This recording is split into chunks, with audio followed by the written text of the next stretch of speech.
excited to present the implementation update today, as well as the draft annual plan. We have a really good agenda with the annual plan, a CRIMS update, and a really good federal update. So really good agenda today, and just excited to talk to you about everything that's going on at the agency.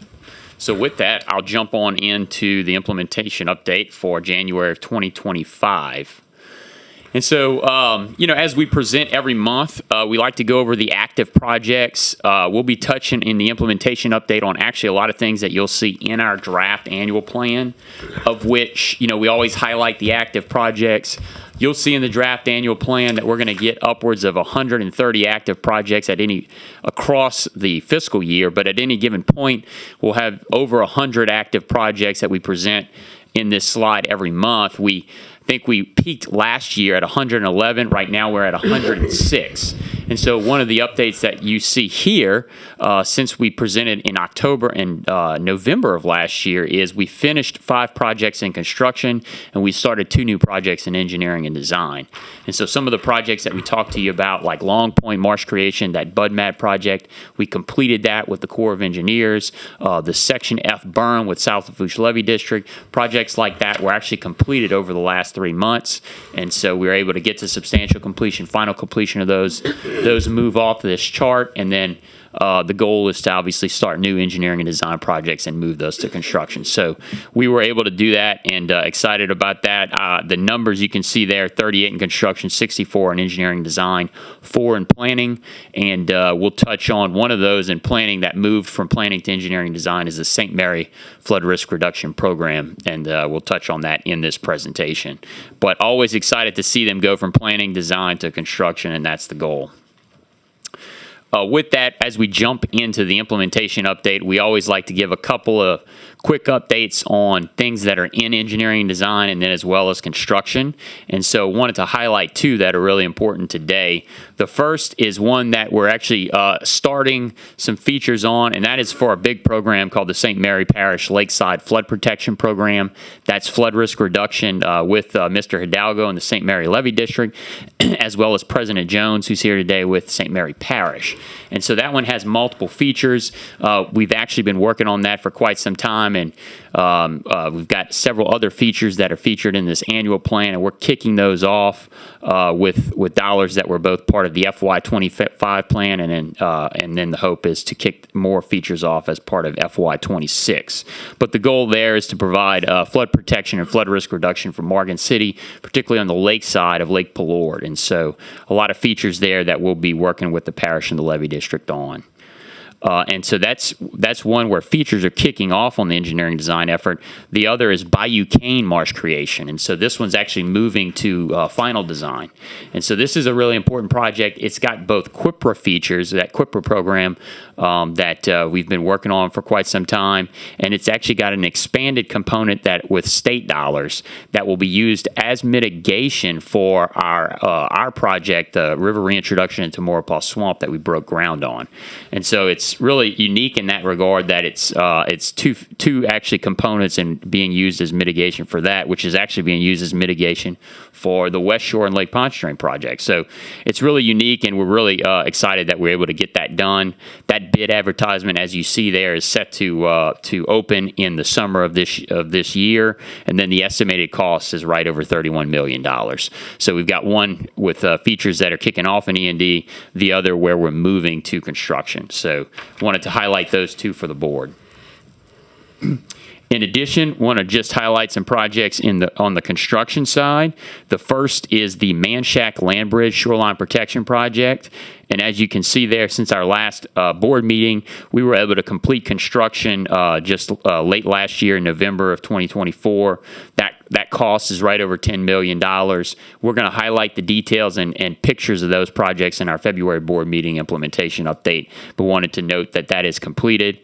In addition to that, we've got some others where we're getting close to construction completion, such as the Sugar Ridge Pump Station.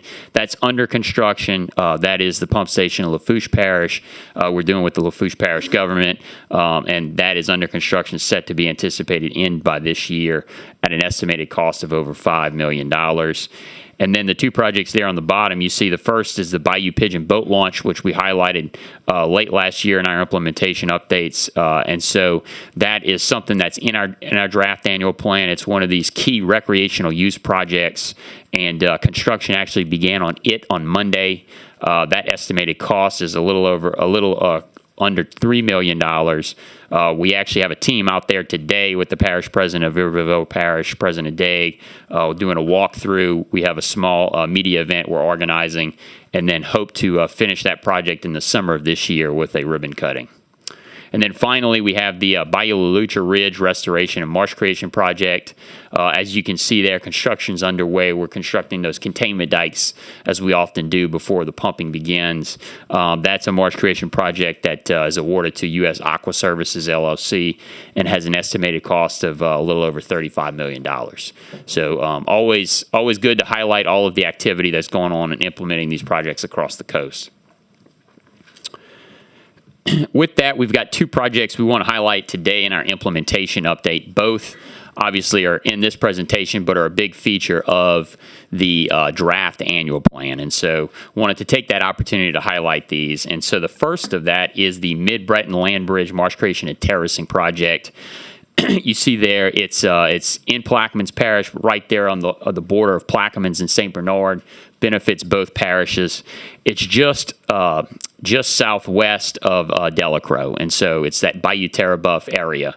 And you can see that timeline there. This is a really large-scale CPRA project, and so you can see the approval of engineering and design funds with that Phase 1 approval initiated in 2018, and then going all the way through the start of construction at the end of 2023, and then we're under construction now. You can see those pictures and the aerials taken of the containment dikes and the initial pumping that's taken place there. And so we anticipate being done with this project in the late summer of this year. Really a critical project.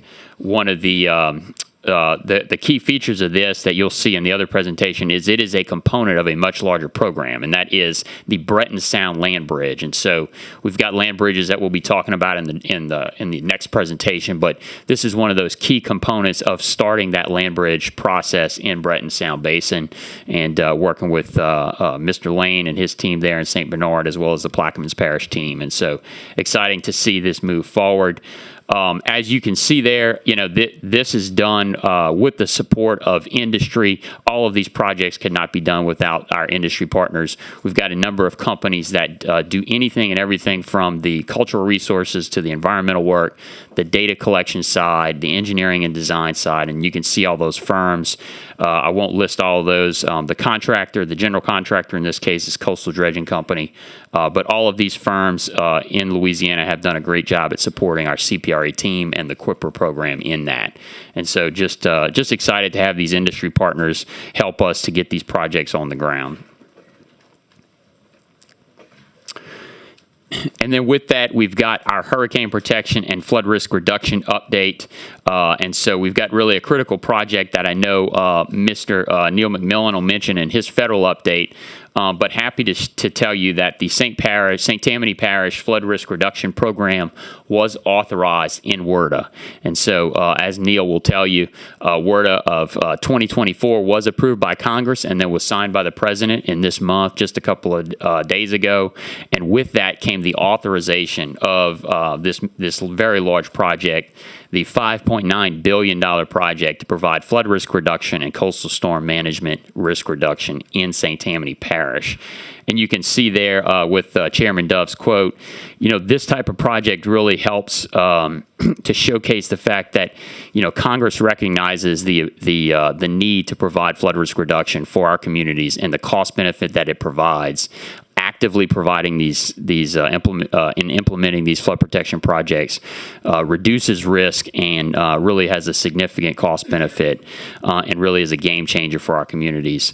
This is I want you to know that this is the largest federally authorized project in the nation in this word of bill. Neil will go over all of the wins. I mean, the state of Louisiana, CPRA, and the coastal community got a lot of wins this year, and so really phenomenal to see that. But this was really one of the biggest ones. Could not have done it without the support of St. Tammany Parish and the St. Tammany Levee District President Cooper and Chairman Krieger, I believe, are here, and so really just phenomenal. And then all of the work that we did over the last 4 years with the Corps to get this across the finish line. And so I know that sometimes these timelines seem long, but it's a significant effort. The entire feasibility process and the environmental impact statement is crammed into 4 years. A lot of work on the local part, on the CPRA part, on our team, Mr. Lazina's team, and our engineering folks that do a lot of work here. And it's just phenomenal to see this across the finish line. Of course, this now authorizes the project to move into engineering and design and then eventually implementation. And so you can see the features there.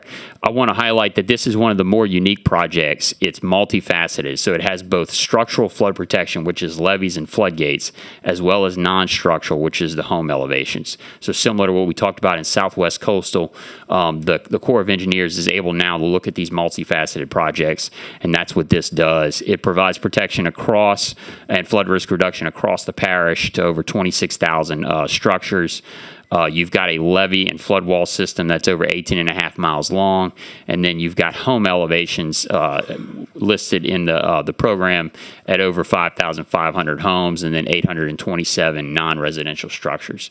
So it's phenomenal. Of course, we got a lot of work ahead of us, and so this will hopefully kick off the start of a lot of good engineering and design work, and then eventually construction. So for that reason, you'll see that in our draft annual plan, and then we will be working with the Corps of Engineers to sign a memorandum of understanding to kick this program off.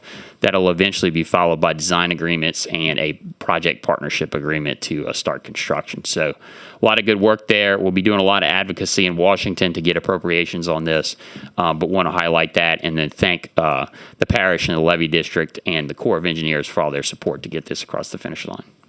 And then, of course, without the congressional delegation and Congressman Scalise, it's in his district, we couldn't have gotten this done. So thank everyone.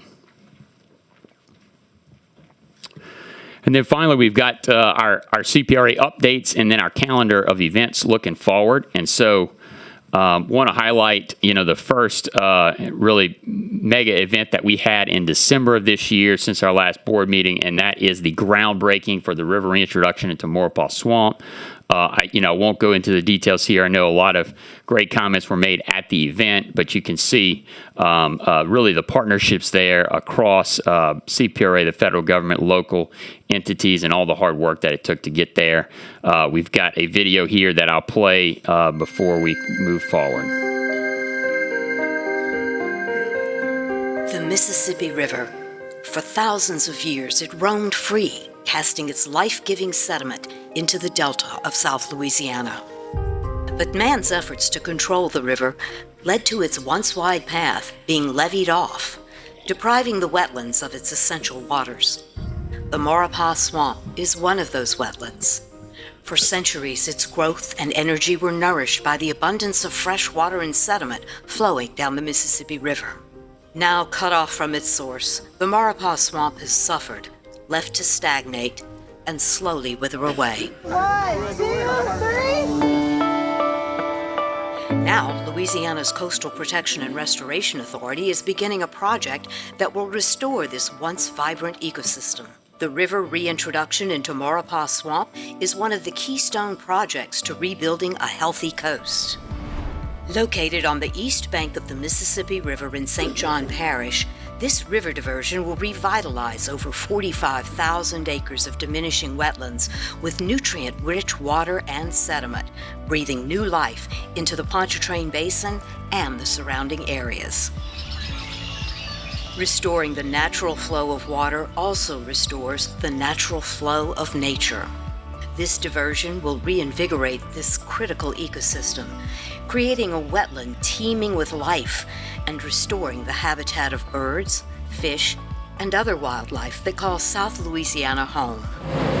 This project represents CPRA's long-standing commitment to restoring and rebuilding Louisiana's unique coast and preserving its irreplaceable culture.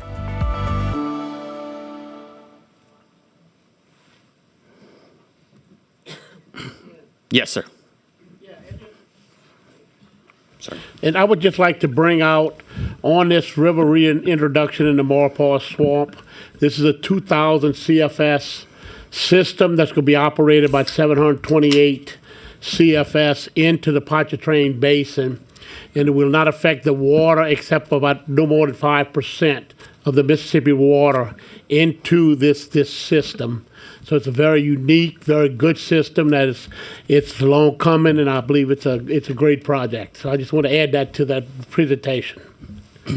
Yeah, thank you, Chairman Dove. And one last comment on it is that, as was mentioned at the groundbreaking, this is both the mitigation for the West Shore Lake Pontchartrain project as well as our working kind credit. So, we're really thankful that the Corps was able to approve that, because without it, we would have to obviously pay cash for that credit. And so this allows us to do that. So Yep. A couple other updates before we move on to the calendar of events. Every year we have our interagency advisory committee meetings on the two freshwater diversions that we operate with the Corps of Engineers, and that is both the Carnarvon diversion as well as Davis Pond. We had our committee meetings in December of this year, and so we're able to approve the annual operating plans to operate in accordance with those federal guidelines that are part of those two projects. And we were able to do that here, both on the Carnarvon as well as the Davis Pond meeting. In addition to that, we get good updates on the technical committee teams on the work that goes on to really maintain, monitor, and operate these structures. So we always do O&M events and then go over that with the committee. We did that as well this year, and our engineering team on the operations side led that presentation, and then went over all of the results from the last year as well as the look forward on this year. We have a lot of support from our technical committee, which is the parishes that are impacted, as well as wildlife and fisheries. And so thank you all for that support, Mr. Bosworth.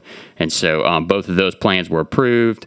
On the Davis Pond side, we got a lot of good feedback from President Jewell and his team on the challenges they're having with high salinity with the drought conditions, particularly the last 2 years. And so trying to work through what we can do there with the Davis Pond diversion. But really good meetings, and like I said, we'll be moving forward with those two plans, operating plans this year.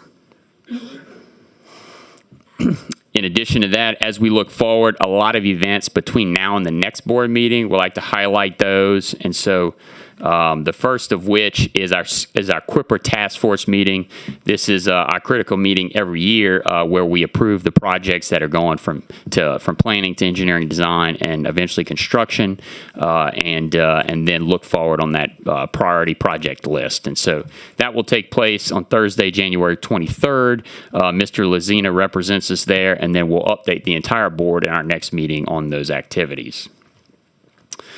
In addition to that, we have the Lower Mississippi River Comprehensive Management Study.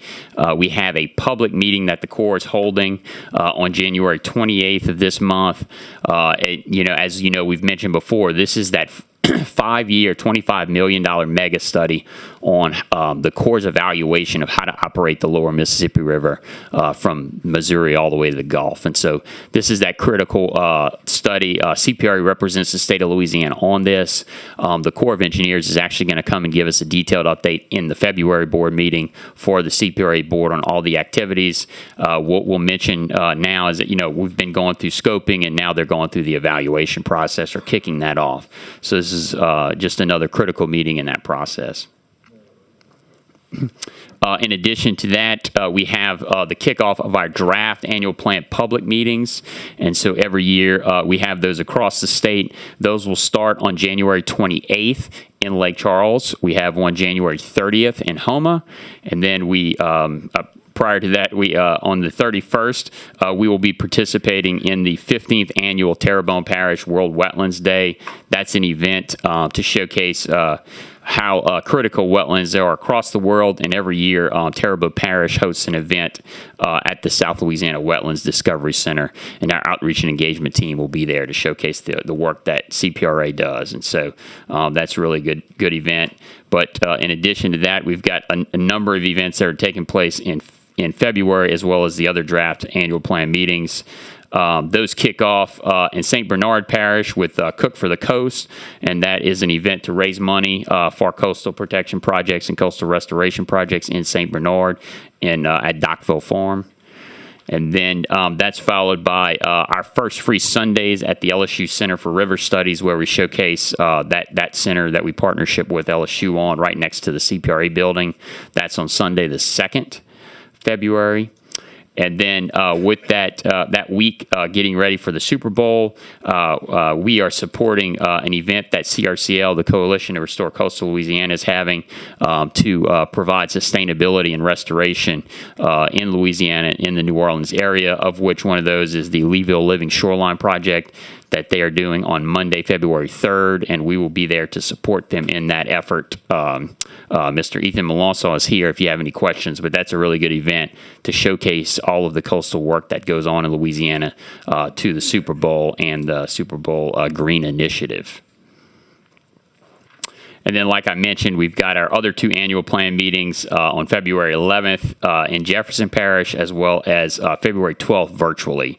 So that will be the 4 meetings that we have on the annual plan. We'll cover that here in a second. And then in addition to that, on the 12th and 13th of February, we are partnered with We Work the Waterways to do a industry education event at the water campus, both at the Water Institute building as well as the LSU Center for River Studies. Over 200 high school kids will come and learn about industries, whether it's piloting or coastal work, but a variety of activities to get them into the industry, to get that next next generation of people interested in the work that we do. So it's a really good event. Happy to partner on that. And then that's followed by our next board meeting on the 19th. So a lot going on between now and the next board meeting. And then finally, the last couple items. As you know, we've partnered with CTAC, the Coastal Technical Assistance Center.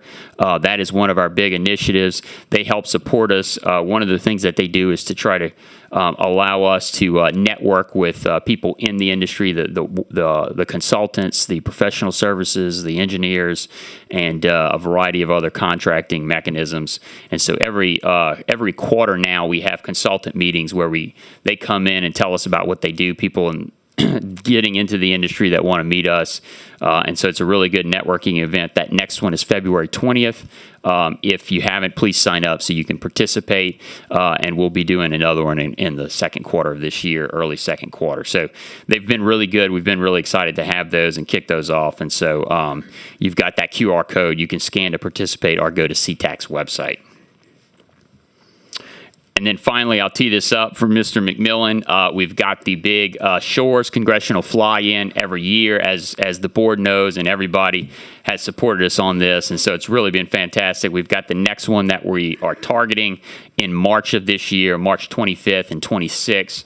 So as always, I won't steal his thunder, but this has been a phenomenal event for advocacy for both coastal work as well as sharing of offshore revenues from energy sources. And so excited to get that on the calendar, and we'll be planning that in the coming months.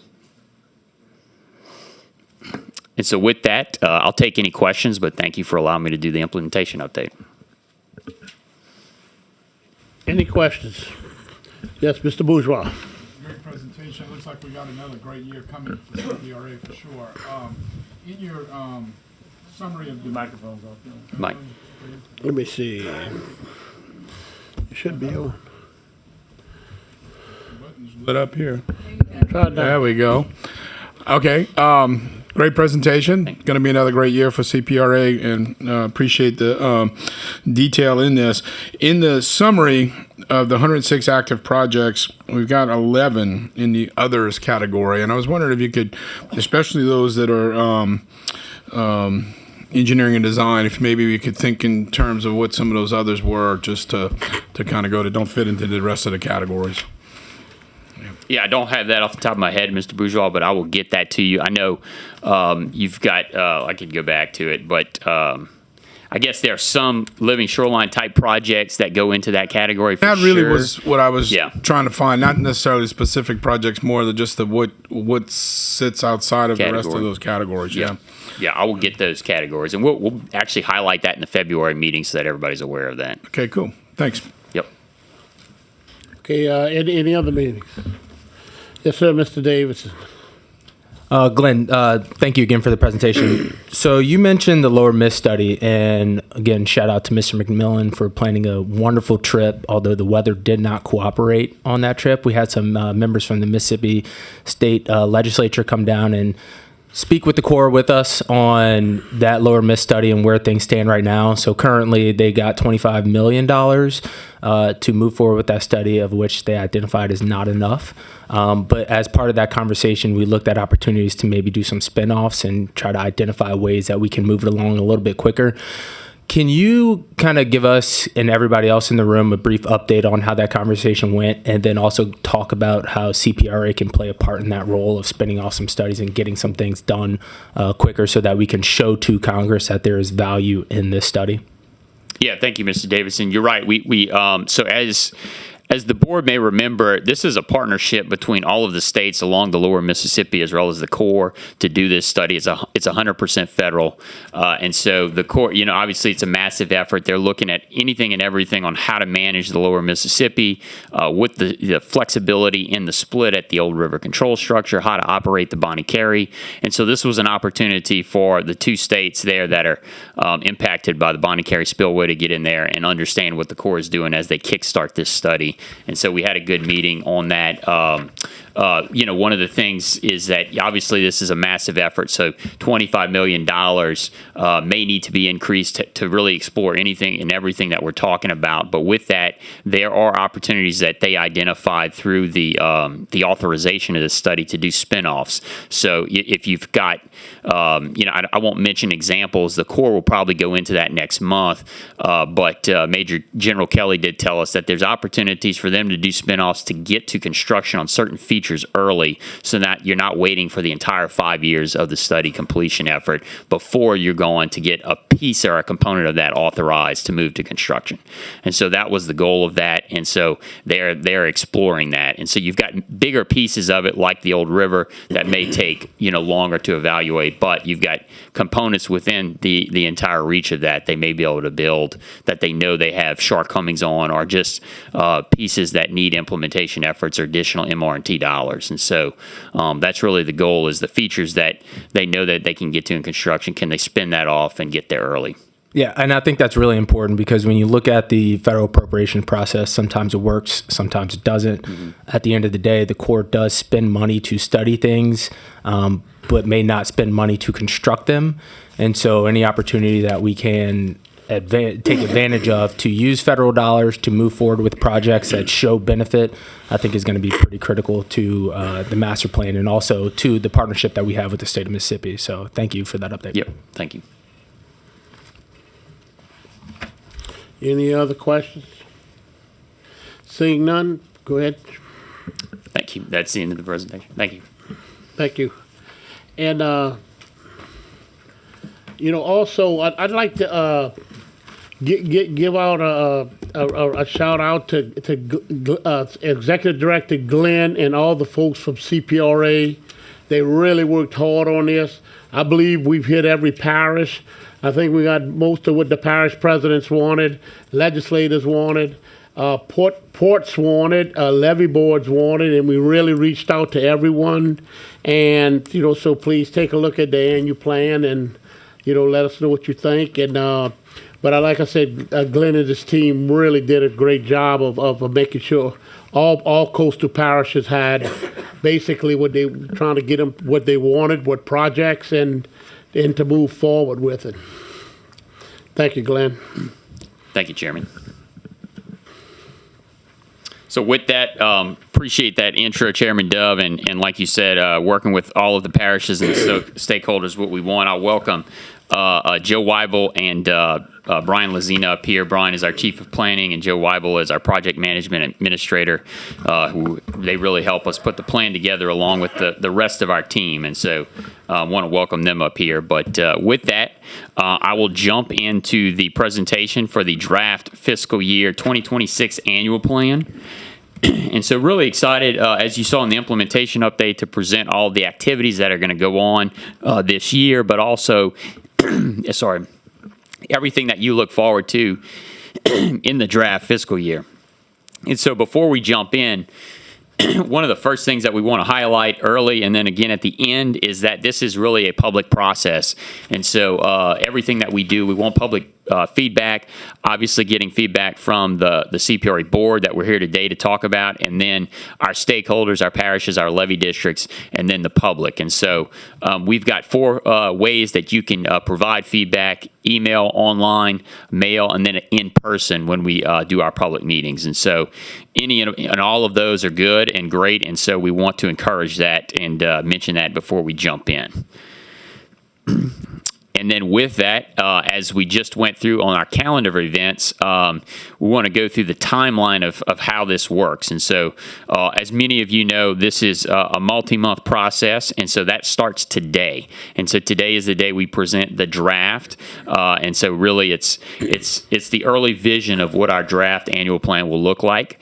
We will start getting feedback from all of you and from all of the stakeholders and partners, and then working towards that final plan that we present to you on April 16th. And so one of the important dates there is our public comment period ends March 22nd of this year, so that we can get all of that feedback into our final version that we're going to deliver to you on April 16th at our board meeting in April. If that is approved, we will then take that final annual plan and then present that to our legislature. That process will start April 21st, and we will present that to our committees on both the Senate and House of Representatives side. With that, we have the public meetings that we just talked about, January 28th in Lake Charles, January 30th in Homa, February 11th in Jefferson, and then February 12th virtually. And so you can see there we'll typically have an open house prior to the meeting and then do the presentation from that 5:30 to 6:30 period for each of those. We've got full details there at our website on the calendar of events. But right before we jump into the details of the draft annual plan, just want to hit on the year in review in 2024. We touched on this in our November meeting, but just a lot of activities we really want to highlight. And so some of those are some of the things we've talked about all last year. Obviously, took office with the governor in January, and really right off the bat, we had 2 big wins. The 2 largest Restore grants in Restore's history were awarded to CPRA, one of which was to H&C Lot Complex that we were able to break ground on in August of that year. And so that was really fantastic to see. And then in addition to that, as we just mentioned, the other Restore grant for the river reintroduction into Maurepas Swamp. And so that was a fantastic win right off the back. We had a really good industry day in April, and then with that passage of our annual plan, and then followed in June where we just talked about Lower Mississippi River Comp. You can see the picture there of Governor Landry next to Colonel Jones of the New Orleans District and Chairman Dove and myself and the rest of the core team. But that was really to start looking at the Old River Control Structure. We were able to take a tour with him and the Corps, and they talked to us about the importance of that and the importance of this study. And so, as Mr. Davidson mentioned, it's critical. We'll hear from the Corps next month, but that was a big event that we had in June, and just want to highlight that and the work that we'll be doing there.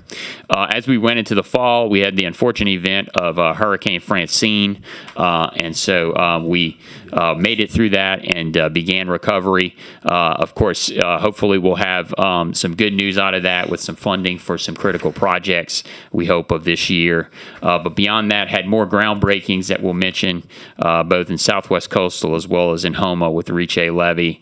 And then that was followed by the passage of both WRDA of 2024, as well as the Louisiana constitutional amendment to use offshore energy revenue for coastal restoration. And so just a lot of work there, and wanted to just review that real quick before we jump into looking forward in the draft annual plan. And so as we jump into it, always like to go over the details on the financials first. You'll see there that we've got some big numbers that are set for this fiscal year. Always want to highlight the revenues and expenditures and where they come from. First of which is Go Mesa, and so we talk a lot about the importance of that and it to our program. It does a lot of the work to fund a lot of our flood risk reduction and flood protection efforts. You can see there that $221 million, similar to some other categories, we've got some carryover there. As we start maxing that out annually, we get revenue in the realm of in excess of $100 million. But as we build those pots up, that way we can carry that over and go to construction on large projects like HNC Lock. And so you'll see that, and that's just the reasons of why those numbers may be larger than your annual revenue that you get in. You're building that up so you can go to bid on these large projects. You've got, in addition to that, NERDA, NIFWIF, and Restore from our Deepwater Horizon spill settlement. You've got the QIPR projects that we often talk about, surplus and capital outlay to build a lot of the flood protection efforts, and then state non-surplus like state mineral revenue and then other revenues. And so that really makes up the entire part of our program expenditures and revenue. And then with that adds up to right at $1.80 billion for this fiscal year. And so really the things that, we've highlighted in the past that we want to highlight now is that percentage of construction of that total revenue. Now you'll see at 80%. Last year we presented it at 79%. And so that projection continues to go up. We obviously want to put as many dollars as we can on the ground with this money. And so that's 80% or $1.44 billion in construction. Our operating expenses continue to be low, right at 2%. And then, of course, always trying to, one, take dollars for planning and engineering and show that here so that we can get those projects to construction. And then on the back end, any projects that we own, we have to operate, maintain, and monitor. And so you see those pie charts there. And so that makes up the total, but it's really that percentage of construction that we're always trying to get as a larger piece of the pie. And so you can see as we project into the next two fiscal years, that's part of the requirements of this annual plan is to look forward in FY 27 and 28. We've got those percentages continuing to go up at 84 and 88% in construction, with fiscal year 27 at $1.7 billion and then 28 at 1.4. And so good to see that. Some of those, as you look forward to look in other older plans, it's hard to quite hit those targets on construction. And one of the reasons why is right now we're always trying to get new dollars for engineering design to get projects on the ground. So as we get those dollars, obviously that percentage will go down, but the total dollar value should continue to go up. So it's really good to see that. And so with that, before we jump into the projects, we always want to highlight what this means to our state. And so, one of the things that we always look at it just in terms of dredging, the number of dredging projects that we do, you can see there for this fiscal year, 26 plan, we've got 20 projects, which will, the goal is to try to build almost 15,000 acres. And so as we touched in last year in the implementation update, just up until October, I believe we presented a little over 10,000 acres of marsh that we did last year, which hopefully over the 12-month period will be close to 12,000, which will be very close to what was presented in the annual plan. This year, we're hoping to get to 14,000, between 14 and 15,000. So that number continues to go up, and we're still looking to make sure that we're hitting those numbers, that actuals are similar to our target, and that has been the case. As I mentioned, on active projects, the total number that we're expecting to see over this fiscal year is 133. At any given time, we could have over 100 or 110 active projects going on. So a lot of work. Of course, I'll highlight that is not just CPRA. That is also with the partners that we partner with. All of the levee districts and the parishes take part in this. And so it's really a collective effort in all of coastal Louisiana to getting these active projects done and implemented. So thank them for their partnership. And then as you can see there, the meaning that this program has to the state, over 12,249 direct jobs with $723 million in labor income is really, really phenomenal. And we thank the GNO Inc. for developing those numbers that we can showcase that today. And so with that, we will jump into the projects, and I will showcase all the projects that we're looking at. We can't highlight every single project, I should say, but just some of the ones that are moving to construction we like to highlight, and I'll mention some of those as we go. And so as we typically do, we start in the southwest region of the state. You can see there we've got 19 active projects, another 46 in OM&M, a number of projects moving to construction. I'll say the big thing that we have here are two big programs. And so you've got Southwest Coastal, which has both a non-structural home elevation component, and then you also have the what they call the NER component of Southwest Coastal, which is the shoreline protection and restoration and ecosystem restoration component. So although that's not reflected in the numbers, the dollar value is huge, and those two programs have a lot of features, as well as the Calcasieu Sabine large-scale marsh creation. So we'll touch on those too, but one project that's actually moving to construction here soon that you see is highlighted is the Cameron Gulf Shoreline Protection Project. That's a project we highlighted at our October meeting, and so we'll highlight some of these that are actually moving to construction, but just want to mention that we've got 11 that are being construction this year, with another 8 in E&D. So with that, we've got that big program that I talk about, Southwest Coastal. And so we had that opportunity to stand in front of this house. This is Ms. Bacchus's house. This is the first homeowner that's getting their home elevated. This is a rendering of what we expect it to look like. But we've got that pilot program of those 18 homes that are being elevated by the Corps, and we're the non-federal partner in that, doing work in kind as well as partnering with our contribution. Mr. Lazina and his team lead that, but we're excited to see this kick off. We've got the 18 homes that are under construction now, and then we are working with the Corps to get the next 800 to 1,000 kicked off. So really big momentum there. We'll continue that through this fiscal year. In addition to that, as I just mentioned, we have the work that we have on Southwest Coastal Shoreline. And so, as you can see there, this is part of that shoreline near Rockefeller. We'll be obviously putting a breakwater system in front of this to protect that shoreline, and then hopefully get accretion. You can see some of the work that's been done in the past there, but really a lot of great efforts there. As we presented in October, we are partnering with the Corps to do the design, and they will do the construction on the first component. That is with the $50 million that we got in Congress. And so that's moving forward. We're actively in design, doing that work in kind credit. And so really exciting, and just to showcase the work that's been done in the past with the parish on a variety of efforts. And then that's similar to what you can expect to see as we move forward. So just really exciting work. And so, like I said, this is a major program over multiple billions of dollars. So we'll be continuing this for quite some time, working with the Corps to get this done. And then one of the other programs that we mentioned in our October board meeting is that Calcasieu Sabine large-scale marsh and hydrologic restoration. This is a big component of our program there in Southwest Louisiana. It's drainage and restoration work in the Cameron Creole watershed. You've got a number of hydrologic control structures with backflow prevention to prevent the tidal waters from impacting that area.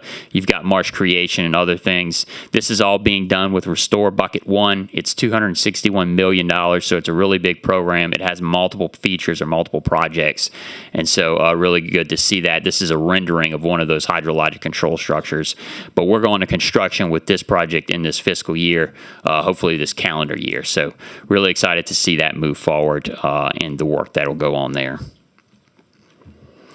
And then also, the big large-scale marsh creation projects that we're doing with programs like CPRA. One that we mentioned that's under construction now is the No Name Bayou Marsh Creation Project.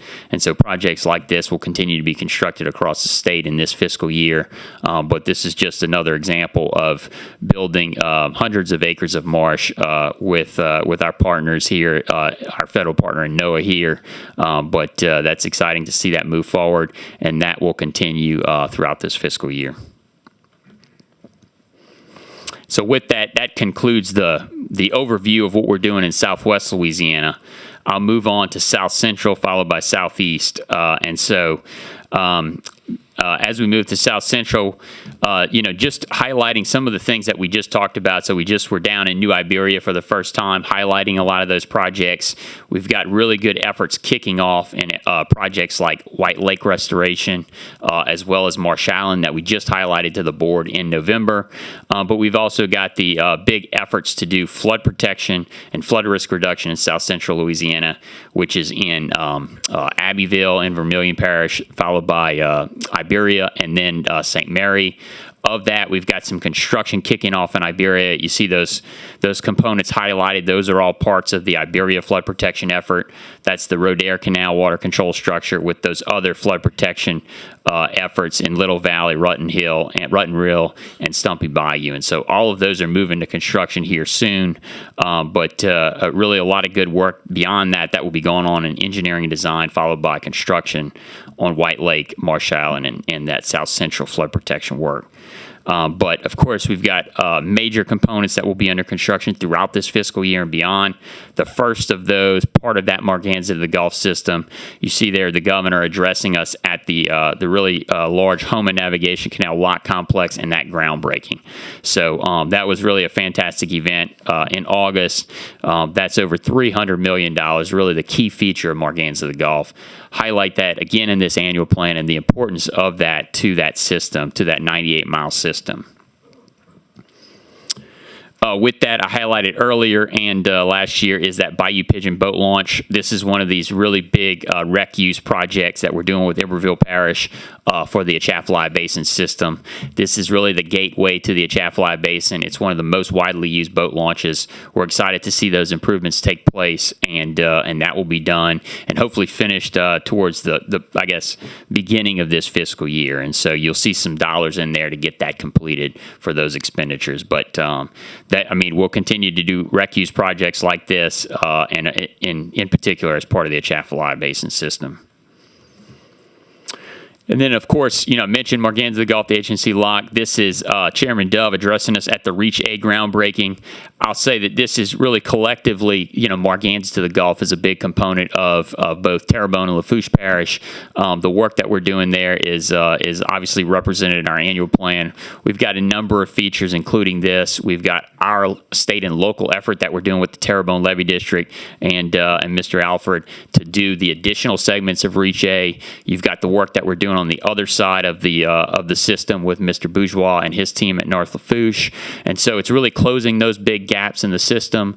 We've got engineering and design as well as construction to get that done, and then continuously improving the interim system until the Corps can come in and build these federal components. And so we're committed to continuing that through this annual plan, so you see that in there. And then as well as just the levee lifts and the levee segments that need to be built to build those gaps, we also have the structural components that we're building on the interim side. And so you'll see that in the annual plan as well.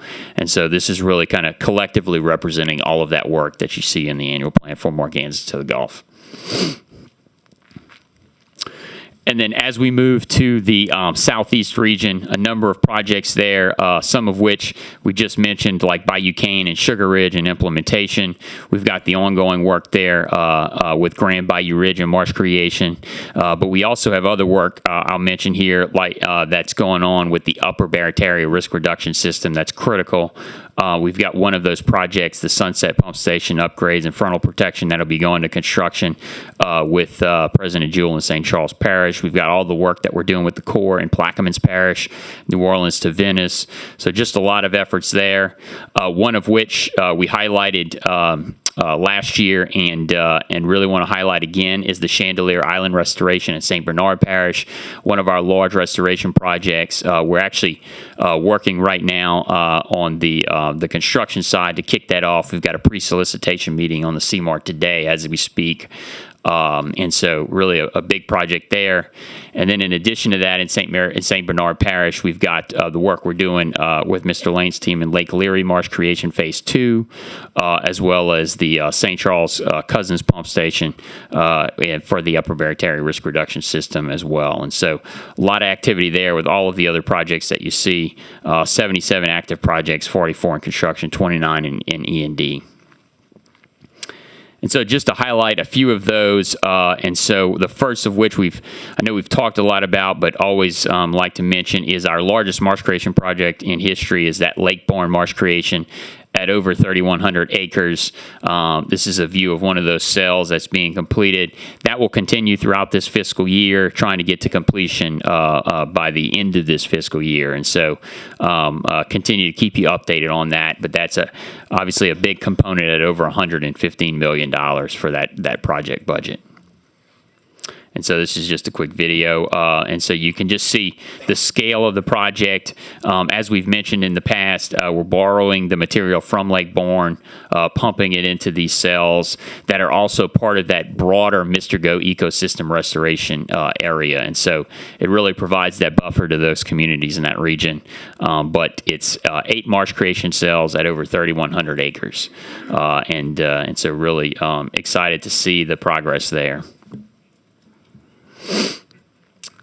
In addition to that, obviously always continuing to really make progress in our coastal communities. We've got the Lower Lafitte Tidal Protection System as well as Grand Isle's Tidal Protection System. We're continuing the work in Lower Lafitte. You can see the levee system there to provide that protection, as well as some of the flood walls that we're building around those communities.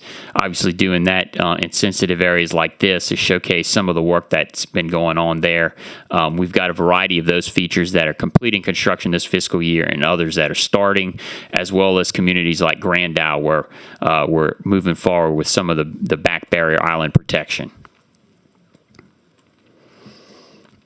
And then, of course, West Shore Lake Pontchartrain is that really massive, over $3 billion flood protection program for St. Charles, St. John, and St. James Parish. You see the work, obviously, off of I-10 that's going on. A lot of activity there will progress through this fiscal year as well as to the completion in 2028. Want to highlight all of that activity plus the Maurepas project to provide the mitigation for that, but also want to highlight the work that we're doing in St. James Parish. That's part of this as well as part of our annual plan, trying to kick off the protection components there. That is some work that we're doing with the Corps as well as St. James Parish and the Watershed Initiative to kick those components off that are part of this federal protection project. Glenn. Yes, sir. Yeah, I'd like to also bring up, now that we're here, because, during the Biden administration, it was an executive order put in on a PLA that where we have to use, these contractors having to use unions over $35 million, and we're all working diligently under the Trump administration to not require that you have to hire a union to do work with the Corps of, with Corps money that they're doing. Of course, the big thing is it brings the price up, and we have a 35% match. So that's where the state pays with the Corps. So we all going to be working that, and anyone can help us with that. Please call your congressman, but it's going to be something we're going to move quick, because it's anything over 35 million. You have to, as of right now, you have to sign an agreement with a PLA, which is a union group, which naturally runs the price up. Yeah, that's a great point, Chairman Dove. And any support there, obviously, that PLA impacts the projects in construction, which, like you said, this is one of the big ones. And so we're trying to see what we can do to mitigate that Biden executive order. Sorry, I didn't realize there was a video there. And so, with that is the mitigation, as we just mentioned, from Maurepas Swamp. We played the video there in the groundbreaking, so that has kick-started. And we thank all of the supporters there and the Pontchartrain Levee District and the Corps for that work. So we'll just skip that for time's sake. Want to mention one of the other big federal programs that we're really kickstarting a lot of the implementation, both in last year's annual plan as well as now in this one, and that is the Upper Barataria Basin Coastal Storm Risk Management. This is really protection, flood protection in levees and floodgates and pump stations for that Upper Barataria area. You've got 5 parishes there, including the frontline protection in Lafourche and St. Charles Parish. We've got a number of features that are part of this plan. We've got the levee work that's ongoing with the Corps and kickstarting work with North Lafourche Levee District. That's Section G and Section H of this component that's in Lafourche Parish. You've got the potential floodgate there, the proposed floodgate there at Bayou des Allemands that we're kickstarting with the Lafourche Basin Levee District. And then you've got all of the work on the St. Charles side with both Lafourche Basin Levee District and President Jewell and his staff, along with those pump stations. And so a lot of work going on there. Of course, this is federal, so the Corps is also doing their work on the permanent features. And then we are building a lot of the interim work with the levee districts and parishes, similar to what you see across the state. And so the true partnership there, we've got a number of projects featured in this plan to kickstart that, and then obviously continue to work with the Corps to express capability and appropriations to build those permanent features. So I'm really excited to see this move forward and wanted to feature that today. And then just kind of wrapping up a few items, the first of which is coastal initiatives. And so you'll see there, obviously, we've got a lot of initiatives. One of the things that we often highlight is our parish partner projects, whether it's restore matching or our general matching project. You see there a couple of key items. We've got the Lake Leary project that we're partnered with St. Bernard on, as well as the Rockefeller work that we're partnering with Cameron Parish on, and a number of other projects. We've got the parish matching program that continues. We've got an upcoming award as well as advertisements for next programs later this year. We've got that CTAC partnership that we highlighted in the implementation update, as well as the upcoming ribbon cutting and opening of the Coastal Center at Nicholls State University. So that's really exciting. Chairman Dove and Goka will have an office there, as well as the CPRA's Thibodeau Regional Office. So really excited to see that move forward, and really have enjoyed working with Nicholls State and President Clune on that. And so we will be hopefully ribbon cutting that later this year. And then finally, one of the key features that you'll see in this annual plan is, before I turn it over to Mr. Lazina on Atchafalaya, is really laying out some of the broader initiatives that we have. We're calling these regional-wide projects. And so one that we've actually already mentioned, which is the Calcasieu Bean, where it's really a program with a number of projects. And so we highlighted that in the Southwest Coastal component, but want to highlight some of these others that we're doing. The first of which are 2 land bridges on either side in the Breton Sound and Barataria basins. And so I know Chairman Dove's talked a lot about the one on the Barataria side, but we want to just start today to highlight the Breton Sound side. And so in our implementation update, you saw the work that we're doing at Mid-Breton to build that first component of the marsh creation and terracing project there near Delacroix. But we've got the rest of the land bridge that we're really kicking off in this annual plan, and we'll be doing that work. And so that's, these regional components that have multiple features that will take multiple annual plans to implement. But really kind of kickstarting that is really what we want to do in this annual plan, and excited to see that move forward. You can see those features there that are part of the master plan in 2023. And then in addition to that, we've got the work on the Barataria side, as I just mentioned. And so that's really a multitude of components. As you can see there, you've got the example of Spanish Pass Increment 1. We'll be extending that in the lower part of Barataria for Increment 2. You've got part of the lower Barataria land bridge efforts that are shown there in our master plan that are similar. And then the continuation of all of that long-distance sediment pipeline work to build marsh and wetlands in the mid-basin. And so just a lot of work there, a multitude of projects, but excited to see that kick off in this annual plan. Glenn, Yes, sir. Also, in the upper right-hand corner, if you notice, these land bridges, the land bridges, like you said, the long distance pipeline sediment, and I think the land bridge is about 23 and a half miles, I Yes, sir. believe. And that It's is, to create about 6,800 acres. And actually, and that would stop slow down the migration of high salinity waters into the Barataria Basin. And we've been working with President Hinckley with it. I see him out here, and his crew.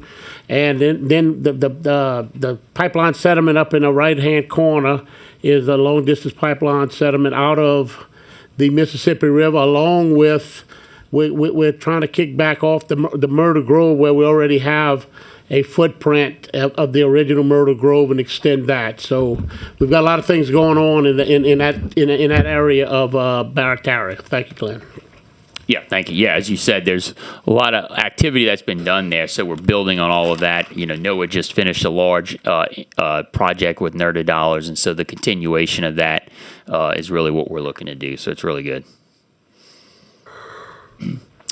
And then in addition to that, we've got all of the good work that we continue to do in our barrier island chains, both on the Terrebonne and both on the Terrebonne and Barataria side. The first of which you see there in the Terrebonne side, kicking off the restoration of East Timberleer, Cassatet, and Calumet Islands to help protect both Eastern Terrebonne as well as Lafourche Parish. And so really excited to see that as part of this annual plan. And we've been doing some planning work and data collection work to kick that off and then start the engineering and design. And and with that, while that's so important, so much of that island is gone right now. And when Ida came in, you had a 16-foot wall of water hit the South Lafourche levee. Luckily, those guys had it. Wendell Curall and Ronald Calais and the rest of them had it up to 18 feet and were able to sustain a 16-foot wall of water. So these barrier islands, especially this island being rebuilt, would help knock it down somewhat to these inland levee systems. Thank you, Lance. Certainly. And then in addition to that, right there at Port Fourchon is the work that we'll be doing this fiscal year on the restoration of the West Bell Headland. That work was underway when Ida hit, and so we are working with FEMA to get those repairs started. And that's a really large project that we'll be doing this fiscal year. In addition to that is the continued restoration and resiliency of the Port Fourchon area right there for the Caminada Headland. And so working with the port on that effort, kickstarting that last year, and then continuing that here to get to construction on some critical components there, some of which are actually moving to construction now. And so they've got a variety of features, but it's the continued resiliency and restoration of the Caminada Headland. And then obviously that protects our communities, but really protects the investment that we have at Port Fourchon. And to add to that, Port Fourchon has about $4 to $5 billion in assets, fixed assets, besides the vessels, and so the rocks, the segmented breakwater rocks along Caminada to West Bell Pass is going to be crucial to helping protect all the infrastructure of Fourchon. And Chet Chesson and the port has been working well with us and the engineers, and this is a great project that we're trying to move forward with. Thank you. Thank you. And now with that, that concludes a lot of the projects that we're highlighting. Obviously, there's a ton of other material in there and other projects that we're funding. And so I'm happy to answer any questions. Before I do that, I'm going to turn it over to Mr. Lazina, and he's going to talk to you about the Atchafalaya work that's part of this effort. Thank you, Glenn. Chairman, members, good to be with you this morning. So wanted to talk a little bit specifically about the Atchafalaya Basin Program. So this is a program that CPRA assumed the responsibility for with the 2018 regular session of the legislature on there. There's a lot of backstory in there, but what I will say is this is part of the state's CPRA's larger annual plan, but it does have its own legislative process that it goes through. So meeting requirements, those kinds of things. So we like to call that out specifically for that reason, but also just because of the complexity, the importance of this region, and we want to really highlight that. So this year you'll see it's actually Appendix D in the large annual plan, but it does have its own list of fiscal year 26 projects. Won't go through them individually, but I will note that this list is going to look very familiar to you if you looked at last year's list for a couple reasons. One, because we really want to focus on construction of these projects. We want to get these projects done and on the ground. And then second, I'll touch on in a minute about the upcoming or the current master planning process for this. But I will say one of the things you'll see here, and Glenn mentioned some of this, is the mix of projects that we're able to do in this particular area. And so we look at it for two ways. One, habitat restoration, specifically protection in this area. So if we can go in there and conserve habitat, and we can do that now with a handful of dollars, that saves us a lot of money in the future. And in these areas, these swamps, we're able to do that. Also some other restoration, but also access. So this is an extremely important cultural area. It's extremely important national area, although we're working on that a little bit for the messaging.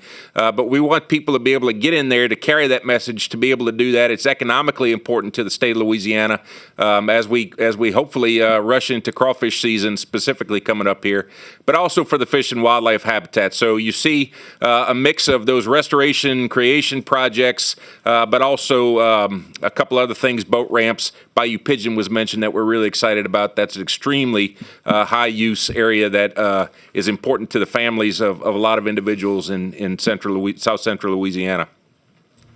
Next. And so one of the things I wanted to mention specifically here is we have the opportunity after almost 30 years of original planning with the Corps to come in on the state side and relook at what that means to do work in the Atchafalaya Basin. And we've kicked this off recently. This is a multi-year, multi-agency effort to do just that. We want to prioritize projects just like the Coastal Master Plan. So it's within the Coastal Master Plan, but given the specifics, given how hard it is to understand this area, all the vagaries, we wanted to give this that specific look because of its importance. And so that's what we're doing. We want to get in there, manage the use of the Atchafalaya River system, sediment and water to maximize the ecosystem function, but also support continued human uses. So that's ongoing right now. We kicked that off. We're actually in an open solicitation for projects from the public until February 28th on there. This is the first round. We just started. We got a lot of engagement, but we want to make sure that we're capturing all the needs, the wisdom that's out there for folks that utilize the basin in that. So one thing, I don't probably have any personal privilege, but I'm exercising it anyway to Mr. Davison's comment. So this is a good example of some behind-the-scenes work that CPRA is doing to put us in position to act on the lowermost projects. So you have the Atchafalaya Master Plan here. We have the Corps at the table. We have the folks that are running the LMR comp study at the table. When we analyze these projects, we're doing it in a way that the Corps understands and using Corps speak to be able to do that, to carry this forward, because we're going to be able to look at things they just don't have the time, money, potentially inclination to do, but we're going to get out there and do that so we can get ahead and tee those off. And then I could go down the list for a lot of other studies, lowermost, upper basin diversions, things that's called out in that law that we're doing as a state to put us in position to be able to do those things. So obviously we're incredibly excited about this coming year. Appreciate the participation from you and your members to the Atchafalaya Master Plan, and thank you for your time. Thank you, Brian. Just to finish it off before I take some questions, as we always do, we like to provide good interaction on these projects with the public. We have a great interactive map and annual plan website. You can see there, ap26.coastal.la.gov. We're, as I mentioned, accepting comments until March 22nd of this year from the public. So please go and look at that. I want to, commend our outreach and engagement team and the consultants that work with them. They've done a phenomenal job to put this material together. It's always a lot of work through the Christmas season, but of course, it's not final. We have a lot of work to do over the next 3 months, so we want your feedback from the board on ways that we can improve and add to this annual plan so that we can present a great final product to you in April. So excited to engage with you on that, but obviously take a look at this website. It's really a good interactive tool to look at the work that we're doing. And then, as I mentioned, to kickstart this, public comments are critical. We've got the 4 ways to deliver those to us, so please take advantage of any and all of those. But we really thank you for your time. Sorry for the length. We can't hit every project in the annual plan, but we like to give you a taste and a flavor of what's in there. So really excited to present this to you today and start engaging in that dialogue over the next several months. So thank you. Thank you, Mr. Leday. Yep. I knew that. Let's see. Any questions? Anybody? Yes, sir. You doing, Mr. Kyle? Oh, shit. Yes, I can hear you. Yeah, I'll repeat the question for you. What are you looking at? Okay. Oh, shit, man. There you go. Is it? It's on now. No, it's not. That is a great question, Mr. Cow. The question is the Venetian Isles dredging project part of this? I will have to find that out and get back to you. But yeah, that's a great question. I'll certainly get that back to you this week. Joe Weibel and I will get that to you. Because I know that the fishermen there, they've been pushing me on that project, and they having problems getting their boats out from their houses to do the shrimp or what have you. So Understood. any Yep. information, I would really appreciate it. Yeah, we'll do. And I know we're doing a shoreline protection project in that region that is funded by NIFWIF. So I do know we got that grant last year, but I'll find out about the dredging project. Thanks. Thanks.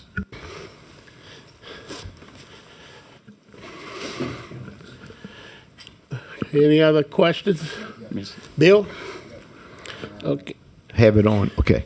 So this pertains to the South Central primarily, and want to thank the efforts of CPRA to support our president, Sam Jones of St. Mary Parish, president, who had a request for some shortages that we saw in the drainage systems around the Morgan City area, resulting from Francine. And, so smartly, we're transferring some funds from one project to another project and going to facilitate helping the drainage in that area, which needs O&M. And this will take care and will bring actually the drainage back to its original levels of protection. So just want to thank Glenn and thank Chairman Dove for their efforts in facilitating this, because it's very, very important to St. Mary Parish and the areas around Morgan City, especially the drainage from rains as well as storms. In another comment, talking about the LMRs, okay, let's all remember, anything other than a 70-30 split down the Chaffalay River is going to greatly impact that area. And we're protected for that split, and if it's increased because of whatever the study shows, we need St. Mary Parish needs the support to make sure that we don't modify that without some great big projects to do something special. And again, Chairman Dove, thank you for your efforts, and I know you reinforced that this was the governor's request, and that this be done, and we appreciate these funds being swapped from one project to another, and it's going to help everyone in St. Mary Parish. Thank you. And Mr. Dalgo, our goal is to work with the parishes. I know we're working with St. Charles on the pump stations and St. Mary and other parishes to help them facilitate their drainage needs pertaining to their levee systems. And so we're going to continue doing that, and I appreciate that. And, Yep. Yeah, this is the way it's supposed to be. Appreciate it. Thank you. Thank you. Yeah, and just a quick comment on that. Yeah, as you said, happy to initiate that. Hurricane Francine and other events just highlight the needs there. But as you know, Mr. Hidalgo, this is all really part of that St. Mary Lakeside Flood Protection Program that has multiple features, including flood walls, levees, and pump stations. And so it's critical that we get those three components on the ground as soon as possible. Yep. yes, and Ms. Cormier. Thank you for your presentation. Of course, Southwest Louisiana is very grateful for the Southwest Coastal Feasibility Study and the projects that are moving forward. One thing I do kind of want to just call to your attention under your past, present, and future map that you have in the annual plan. And I'm going to say it until it gets done. Rocket, rocket, rocket. We do not have barrier islands. We have a shoreline in Cameron that protects all of our projects. And I don't need to say it over again, but I will. We have $120 billion worth of economic expansion going on in Southwest Louisiana. And so the world is relying on Southwest Louisiana with their natural gas and all the stuff that's coming in. So just to let you know, when I look at the map of the projects that have been completed since 2007, what I want to encourage you is we have 32 miles on the Cameron shoreline, and it's vitally important, and it's an emergency situation. And hopefully President Trump will see it as such, and that he will divert some monies our way. But I think that the rocking of the entire 32 miles is appropriate at this time, because the marsh creation projects that we've already implemented, that we put in 2007, are protected by that shoreline. So it is just as vital as the barrier islands on the eastern part of the state that the Cameron shoreline, the entire 32 miles, be rocked.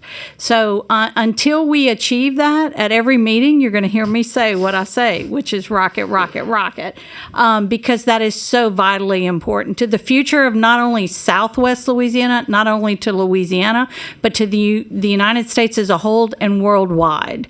So please just bear in mind, any extra funding that can go to the rocking of that Cameron shoreline is vitally important for the preservation of Southwest Louisiana.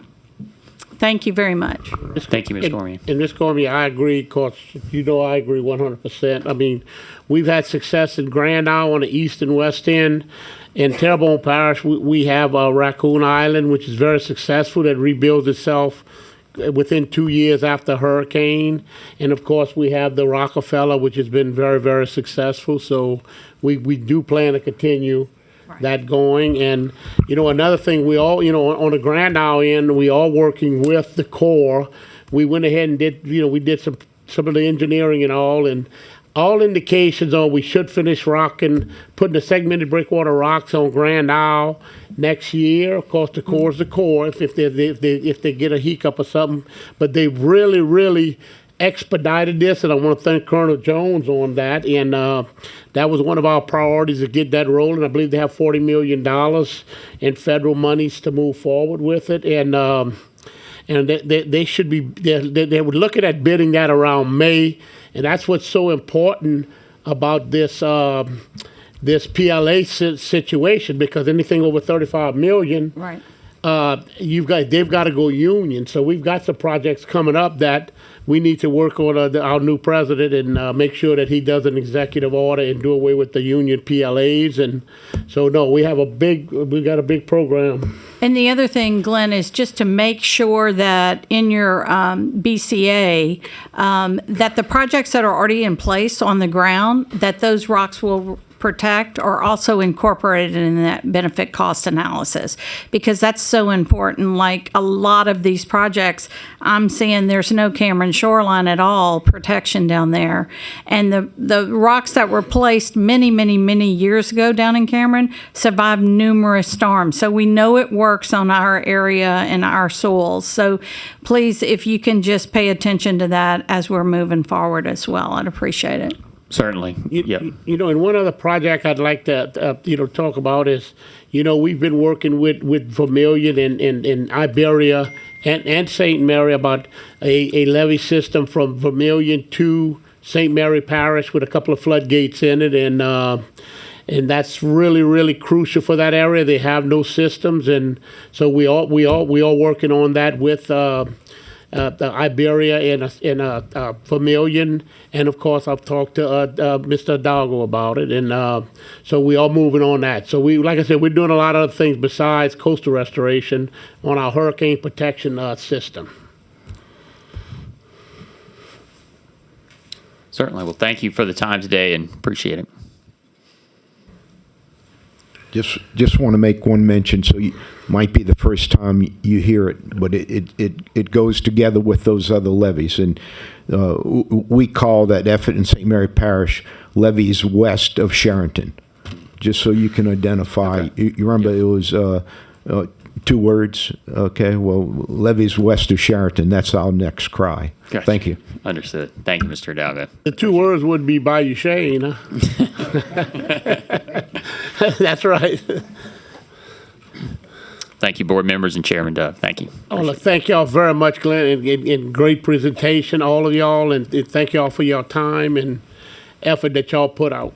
Thank you. Next, Coastwide Reference Monitoring System, CRMS, update, Leanne Sharp with the CPRA. Ms. Sharp.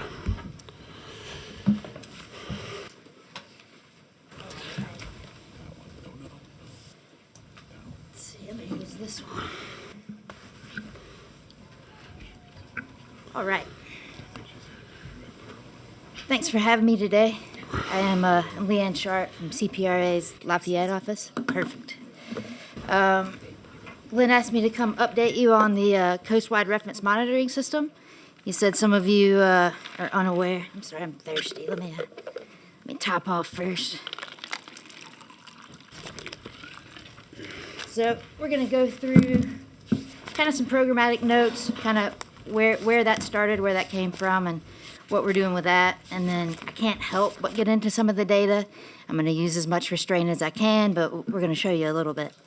So we'll get right into the overview.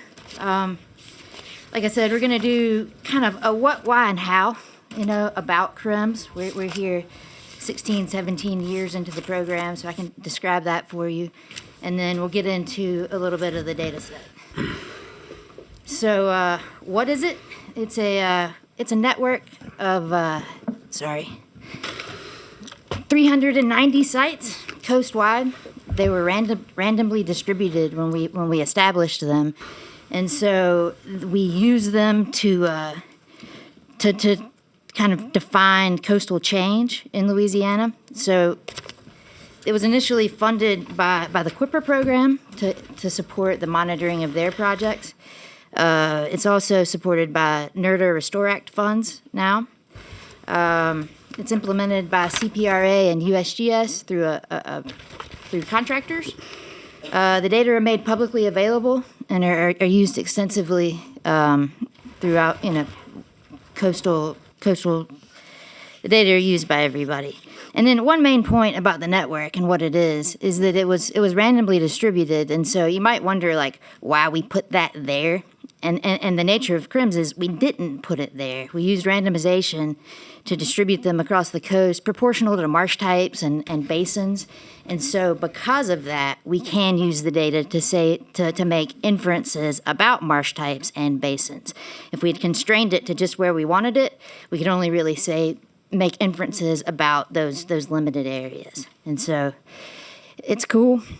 The why we do it is really to capture land change and the processes associated with land change in order to understand and prevent future land loss. And so it is a reference network, so every site is collecting basically the same data at about the same time, and so you can use it as designed. And so the primary variables, it's land change, and then it's hydrology. We've got water level and salinity hourly. Vegetation composition and trends in vegetation, surface elevation, accretion, and trends in those, and then some soil characteristics as well. And we put it all together to try to understand the ecosystem and to plan for restoration of the system. Another reason why was that it's kind of how you do it. We had a project specific project reference approach that predated this that wasn't as good. And so I would point out that we have been recommended by the National Academy of Science as the model for monitoring habitats in the Gulf of Mexico. This is how you do it with randomization and with enough sites to capture change. It's utilized really at every phase of coastal restoration. It's utilized by our master planners extensively. It's utilized by the funding agencies. It's utilized by our scientists and engineers extensively in the private sector, academics. Because it's publicly available, it is used coast-wide. And here I would point out that we all have CPRA to thank for that. They have funded the majority of the network. They did have the vision to go this way. And so really, anytime anything new that comes from CRIMS that we wouldn't have otherwise known, or that we wouldn't have known without like a directed study, you have CPRA to thank for that. And so thanks, CPRA. And so how do we do it? We have a bunch of different stations, and at each station, we're doing basically the same thing. The boardwalk sites out in the marsh are built around surface elevation tables where we've driven a rod to refusal so that it's and so you can capture surface elevation change between the bottom of the rod and the marsh surface. We're also measuring accretion at the marsh surface, so you can put those two data sets together and understand the efficiency of soil formation. We've got vegetation that we're measuring each year. We've got water level recorders that log every hour, and so you can kind of put it all together to kind of understand trends and come up with a plan. And then the final part of how is people do it.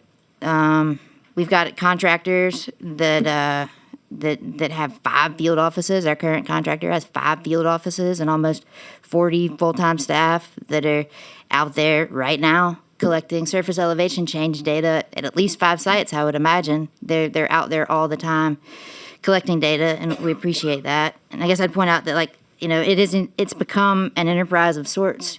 People are paying mortgages, naming plants and measuring dirt. And so that's a benefit to the state. And then the people at CPRA and the regional offices are doing all the quality control in the data set and utilizing it for analyses and reporting. And then our partners at USGS do lots of technical work. They maintain the database and the website. They also collect some of the data. They have real-time sites that we utilize. And so it kind of takes all of us, and I appreciate everybody. So now we get to the data set. So I showed you this slide last time I was here. If you recall, I was here in July, and it was about Calcasieu Sabine land loss.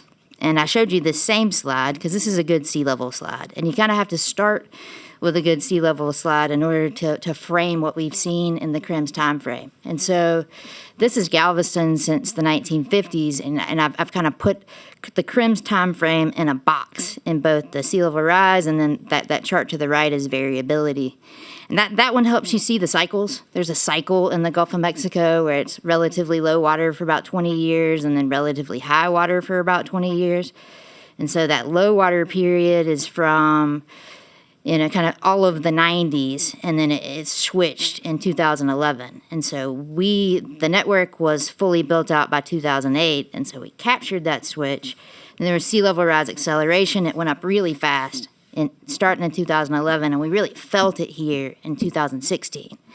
And then it stayed pretty high. And so you can really frame everything in CRIMS as the response to an acceleration in sea level and kind of what different marsh areas did and how they behaved.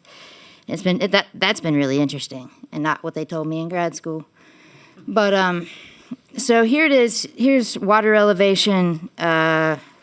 Here's a map of site level water elevation in 2014 and then 2019. And you can see on the right, I've kind of flagged where in that chart this map is from. And so 2014 isn't even low water in the data set. That's just pre-sea level acceleration. That's what water level looked like before the Gulf jumped up.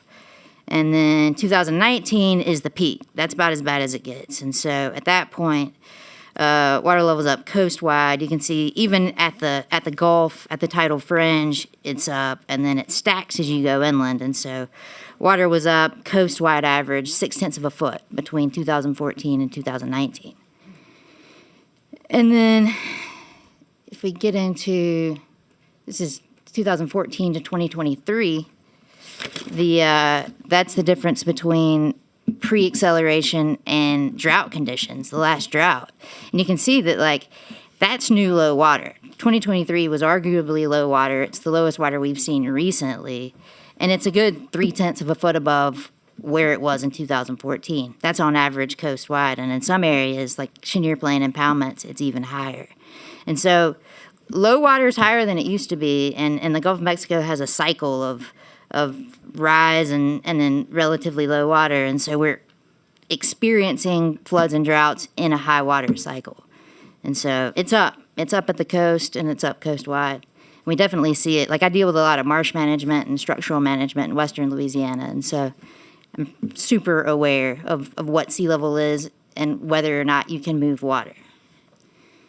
So these are a couple of maps of the one on the left is, or the top one is median inundation depth. That's flood depth. That's like how deep water is at that site above the marsh. Low is red. So you can see some sites have water elevations that are have marsh elevation above mean water elevation. You see that along the fringe of the Teche Vermilion Basin. You see that along the Atchafalaya. You see it in a lot of the Delta. Some of the sites are relatively high, due in part to deposition from storms and tidal deposition. You have some relatively high sites out there. But you can see when sea level went up how much deeper flooding was. So I've split it by Chenier Plain, Deltaic Plain sites, but you can see that the Chenier Plain sites were up a good 0.6 of a foot of flood depth. And I mean, that's vegetation stress. So it equates to land loss. It causes land loss, but the effect is just inundation stress. And then I was really surprised that if you told me that when sea level went up, it was going to get a lot fresher on the coast of Louisiana, I wouldn't have believed you, but it did. But in part because those higher Gulf years were also higher rainfall years. And so water was trapped on the coast and it freshened, which also didn't really benefit the entire coastal area. You see, like, the Calcasieu-Sabine Basin freshened the most. That caused land loss and mat detachment. You had floating marshes in the Calcasieu-Sabine Basin where they're not supposed to be floating marshes in the Calcasieu-Sabine Basin, but it happened because water was trapped.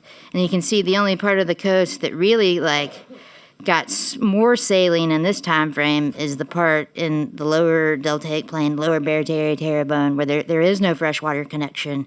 It's not seeing river flows from the Atchafalaya or the Mississippi. And so those sites are really the only ones that got a lot saltier over that time frame. But talking to my buddies at USGS, if you zoom out further, this is just 08 to 23. And so it freshened then. If you want to go back to 1985, and the longer term trend is the whole coast is getting saltier, but we had this event where it got fresher and more flooded. So I showed you this one last time I was here too. This is a good introduction to our land change data set. This is land change between 2005 and 2021. And last time I was trying to get us all upset about the land loss in the Calcasieu-Sabine Basin and the fact that you see as much loss there as you do in some of these lower Deltaic Plain sites. But we've got a new one.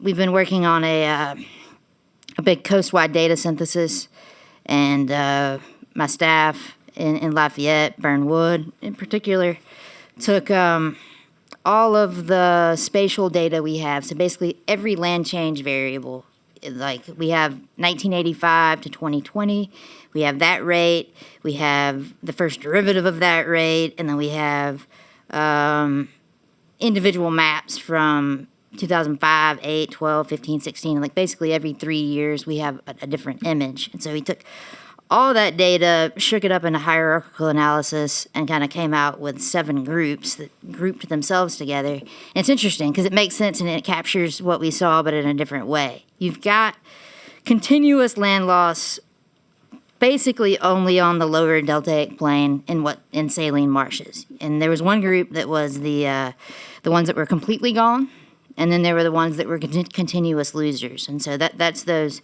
red triangles.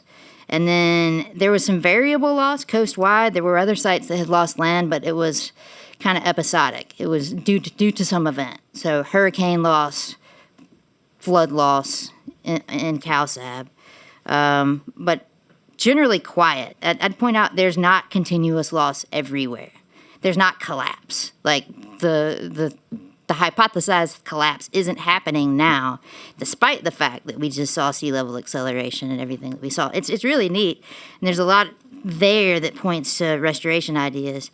And then there's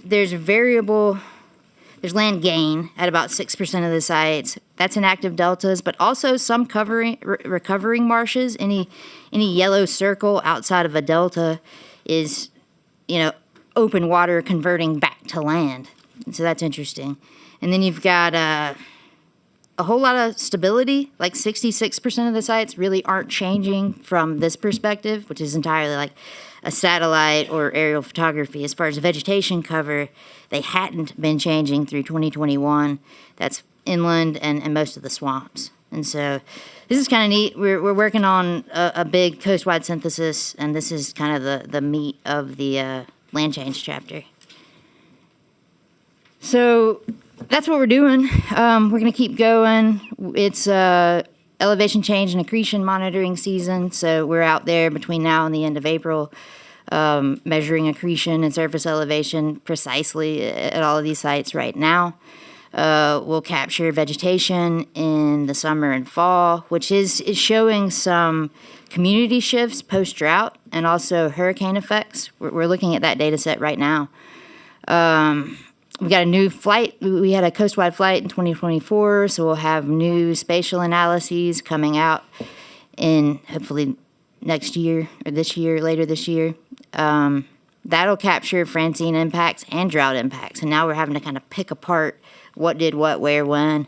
And then the hydrology data collection is kind of continuous and ongoing, and it helps us tie it all together and figure out what happened where. And so I think that's all I've got. I appreciate the time, and if you have any questions, I'd be happy to take them. Yeah, Mr. Chow. Wait. Let's see this.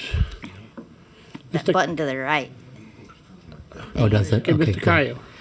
Just out of curiosity, do we know what regulates this 20-year cycle of high water and low water, and whether or not during these cycles, how does it affect coastal flooding?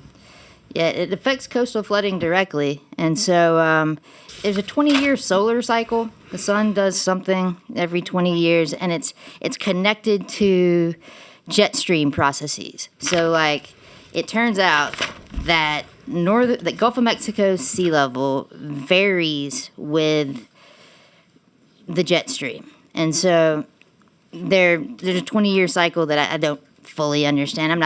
I'm outside my range there a little bit, but it's related to that. And so those high Gulf time frames are also wetter, and it's also there's more rainfall in the Mississippi River Basin during those time frames and that sort of thing. And so it's neat, but you can tell it flipped. And so we're a good maybe 10, 14 years into what let's all hope is a 20-year cycle. I do have you want to see all the cycles?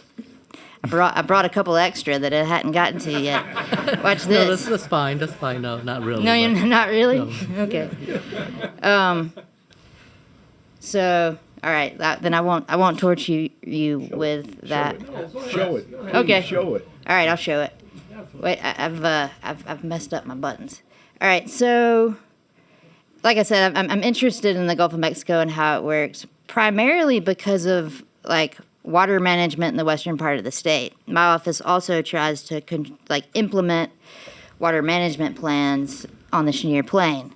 And you can imagine when sea level did what it did, that got a lot harder to do, and I was kind of scrambling. And at one point, a friend suggested I look at the entire Gulf because I thought, like, anyway, let's look at it. So I downloaded like 18 NOAA sites, and I did the same thing that I did to the Galveston data, where I fit a simple moving average through them so that I could plot them together. And I did that, and so that's what it looks like all together. It's kind of a mess. But if you zoom into more proximal sites, you can really kind of see what happens. So Galveston is the orange line, and that data set goes all the way back to 1904. And then you can see as the other gauges come online, they're all doing the same dance and moving together, because what impacts the Gulf of Mexico, that variability impacts the entire Gulf. It's related to the Atlantic basin and larger weather and jet stream variability. And so I've plotted that blue line is actually the one at Mayport. That's on the Atlantic side and in the jet stream or the Gulf Stream. So that sees the primary current, and then the Gulf moves with it. And so you can see we've been above the trend for about 20 years in the 1900s, 1920. Enjoyed some below the trend time in the 20s and 40s. It peaked again in the 40s and 50s. It was relatively low in the 70s, and then through the 70s, and then 70s, 80s, 90s, it was relatively high.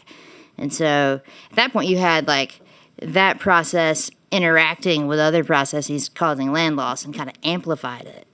And then I didn't realize it was the salad days from the 90s to 2011. You don't know you're at low water when you're at low until you're at high water, and then you miss low water. But all 18 of those stations had the exact same inflection point as far as like when it all changed. And so how it all works, I don't know. Like, buy me a beer and I'll guess. But I do know we're in high water, and that 2016 was really rough and you couldn't drain. 2019 was rough. 2020 was rough, and it really didn't go back down until 22, 23. So we're at relatively low water in a high water period. And so if you've got maintenance to do, now would be the time. Like right now is probably the last time you're going to see those culverts before it does whatever it does next.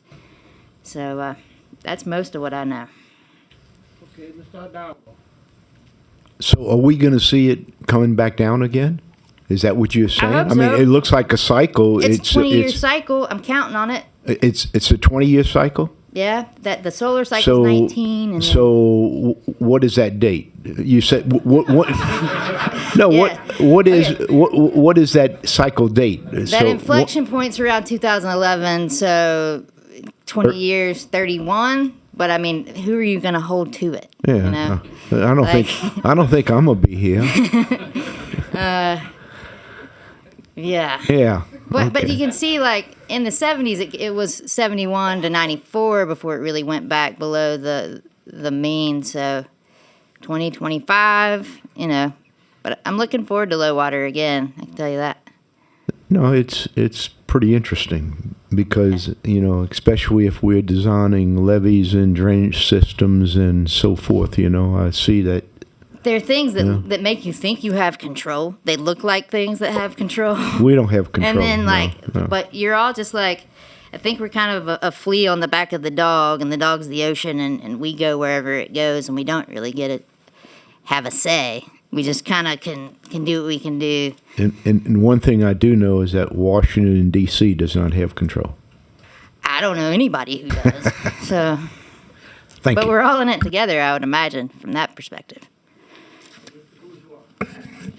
Yeah, great presentation. A couple of questions that came into mind as you were going through it.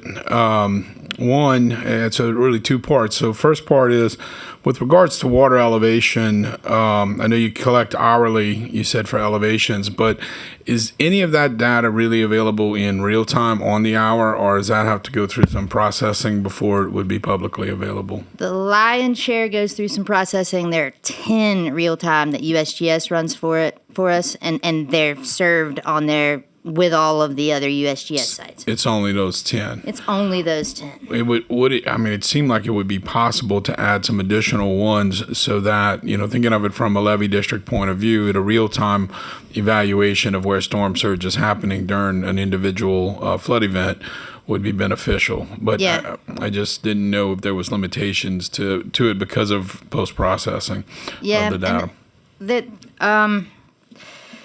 There are some, and then for that application where you want to know in this spot what it's doing. The CRIMS, where the CRIMS water level recorders are kind of close to the boardwalk, so that we can understand why that marsh did what it did. And so they're not necessarily the best candidates for turning into a real time for some sort of flood control question. But then the opposite of that is it's not that hard or that expensive. We're pretty good at it. And so it's Right. really just a matter of finding, identifying it and finding a project to pay for it. And then, it can be done for sure. Yeah.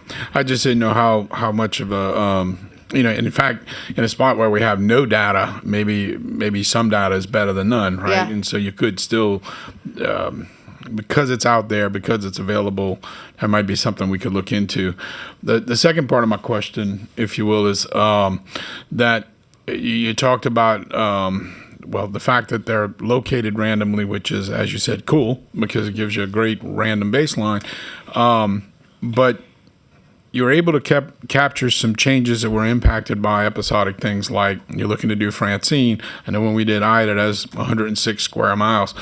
My question would be, all of the activities, all of the coastal restoration and things like that, is there any way to go back and identify that some of the things that this agency has done over time has had the positive impacts that we're looking for in this, and to go specifically to say, well, this ridge restoration project or this living shoreline or whatever it might have been, even levees had these other impacts downstream to basically be able to demonstrate to the nation that what Louisiana is doing is having the impacted results. And I just thought.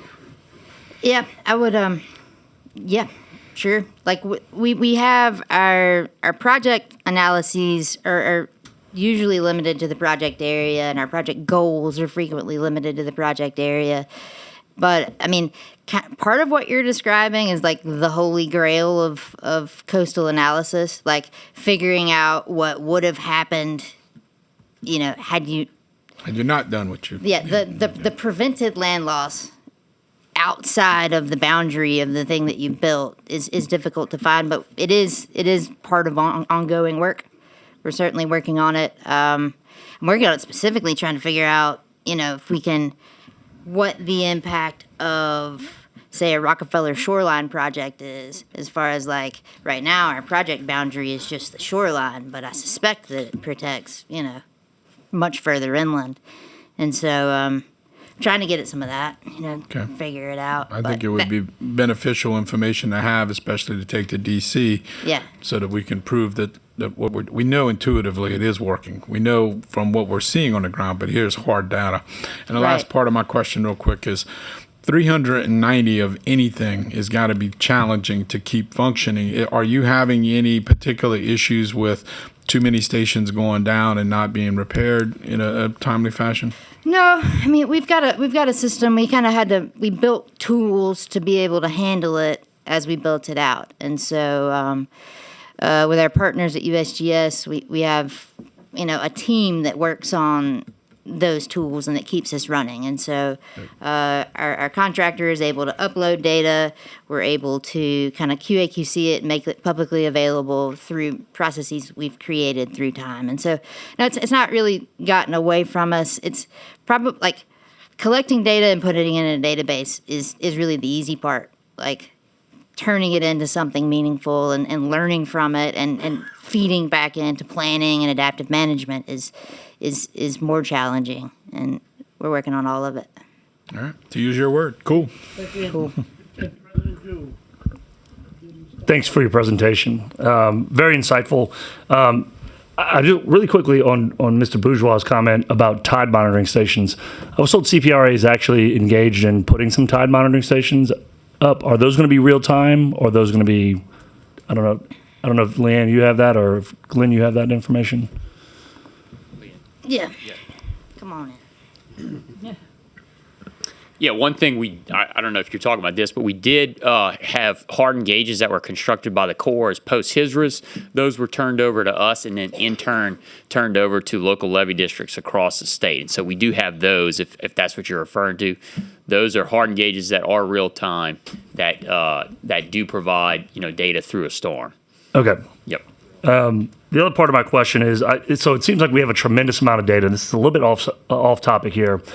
But between the data that we collect, between the data that USGS has and whatever other federal or private databases that are out there that y'all have access to, are we looking at artificial intelligence in any kind of way to help us synthesize that data, to help us look at that data in different ways that might be able to help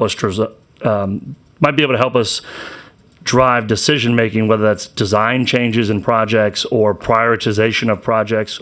Are we looking at that type of thing? I'm not. Okay. Yeah, so. Thanks, Leanne, for your candidness. I appreciate the candidness. Yeah. Mr. Lozino will chime in. One of the things, a good example of a place where we did do that, we did use artificial intelligence and machine learning on the big Calcasieu Sabine large-scale marsh creation hydrologic project. So what we did there is that was the $261 million.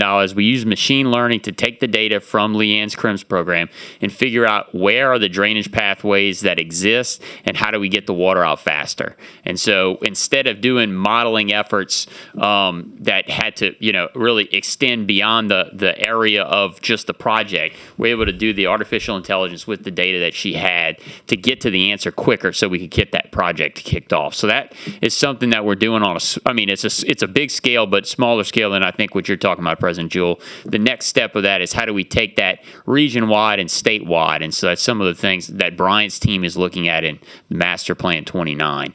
But it's really, we call it AI. In that case, it's machine learning.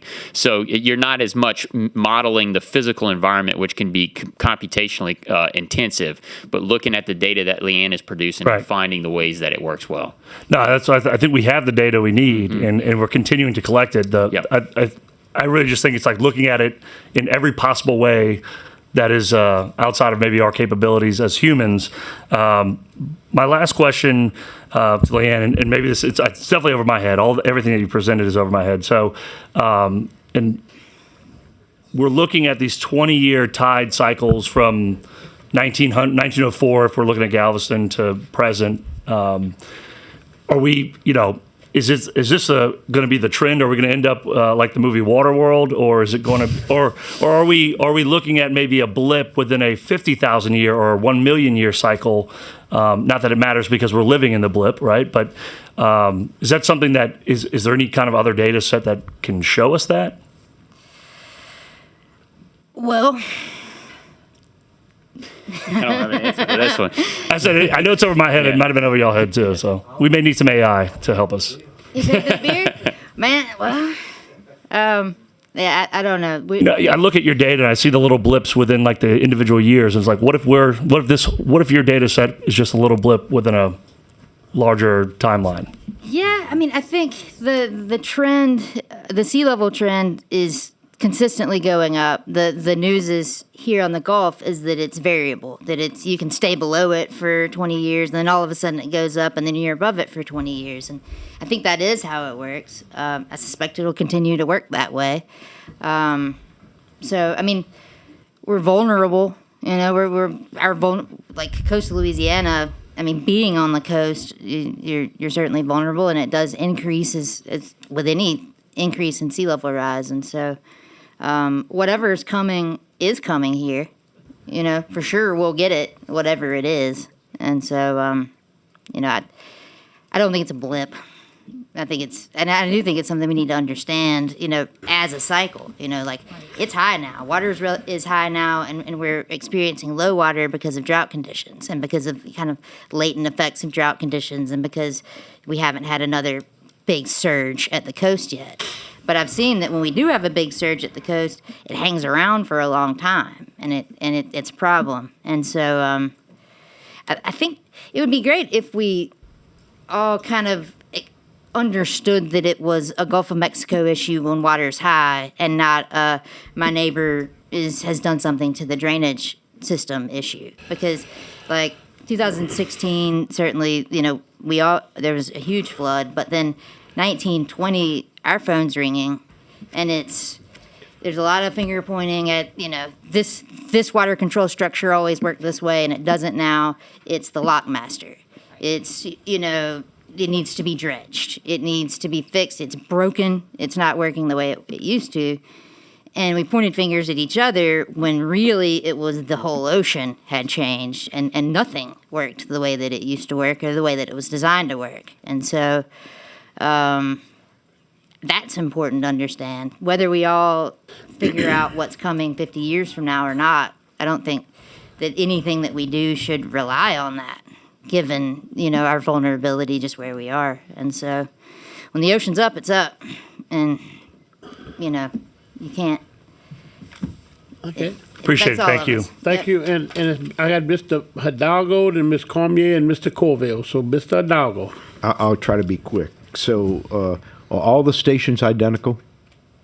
Not almost. There's some that are in floating marsh where we can't measure things the same in a floating marsh mat that we would an attached marsh mat. And there's some stations that are in swamps. So, are you going to do a Francine report? We'll capture Francine and are certainly looking at it, a specific report about it. Give Glenn about that. That might be something we can work out. And just real quick, I know we've put in, St. Mary Levee District has put in 7 gauges, and one of the drainage districts has put in another 8 gauges, and all this happened in the last year or so. Do you want input to those at some time? As to where to put them? No, we've got them in already. But Right. do you want to be able to monitor them or look at them? Does it help? If so, we can furnish it to you, and you decide that. Okay. And then last question, and I'll pass to. Are the highs higher and the lows higher? Yeah. Or are they not coming back to the original?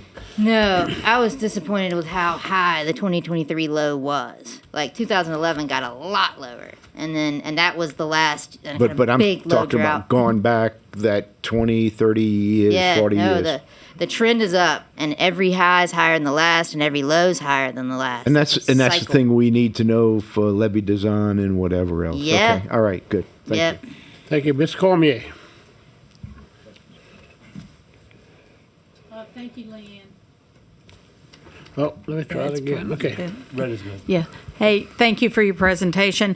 I just want to reiterate what you said. Thank you for all your work and for the insight of CPRA many, many, many years ago to design this, because my understanding of the Calcasieu Sabine large-scale marsh creation is we were going one way, and then the data showed us. So I want to let everybody know on this board, the science showed us, no, we don't need to be going that way. We need to now switch, turn, and go this way because the data is showing us this.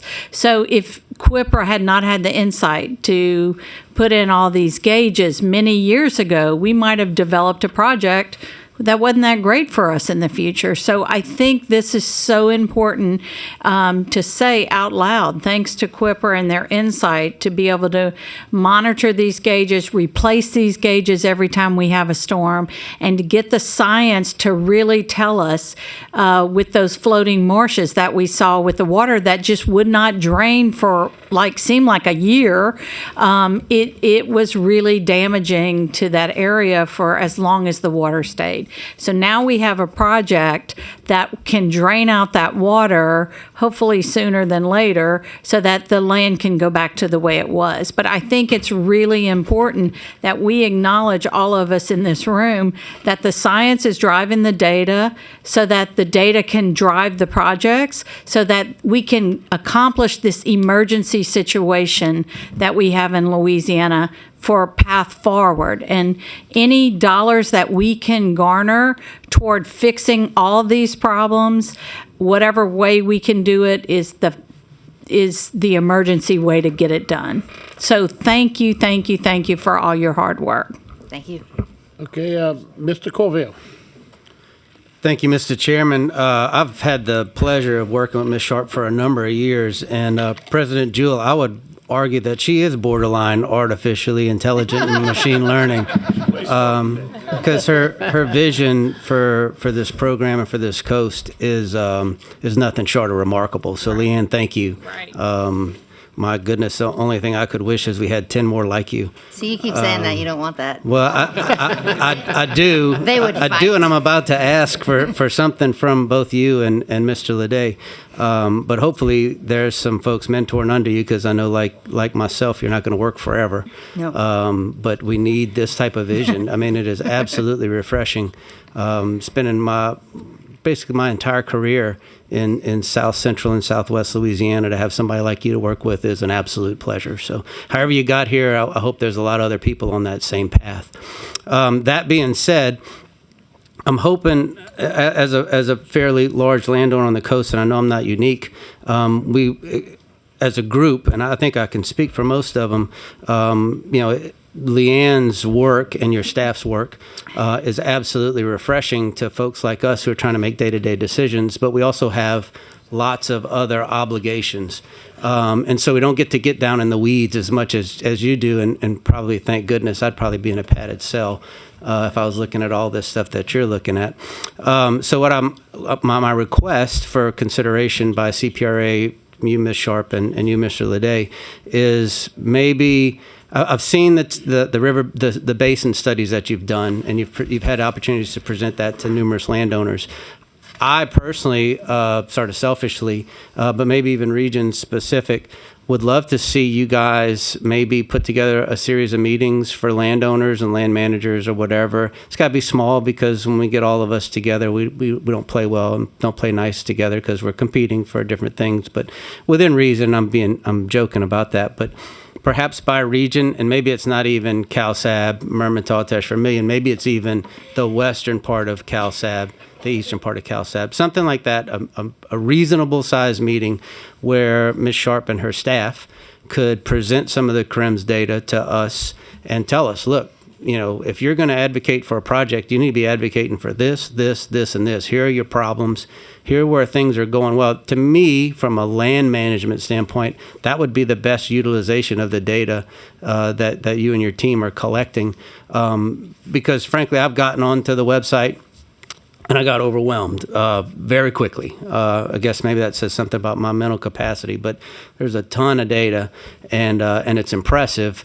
But frankly, if you're looking at it and you're not getting the big picture like you guys get exposed to, because you're out in the field and those your contractors out in the field, you get a bigger, broader picture than that little microcosm that we're looking at. So I would ask if you guys would consider that.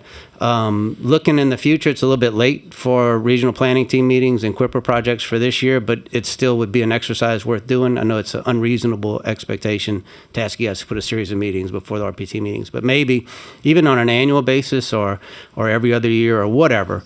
Perhaps, even though I'm saying this during the duck season, but still have a meeting of a CRIMS update to landowners, so that we can, and maybe it's even parish officials, so that they can put forward the best projects that have the best chance of moving forward to accomplish the goals that are in the master plan. I think would be a good exercise and a good direction for us collectively to go into. So I would hope to do that. The other thing I wanted to mention as a cheap plug, but your contractors and what they're doing and going out in the field and that field experience, I think is a great feeder into employment opportunities, both at CPRA and even at the federal system, because as I've said many times, there's a huge gap in people who are gaining the type of experience to fill Ms. Sharp's chair whenever she decides on to move on to greener pastures. So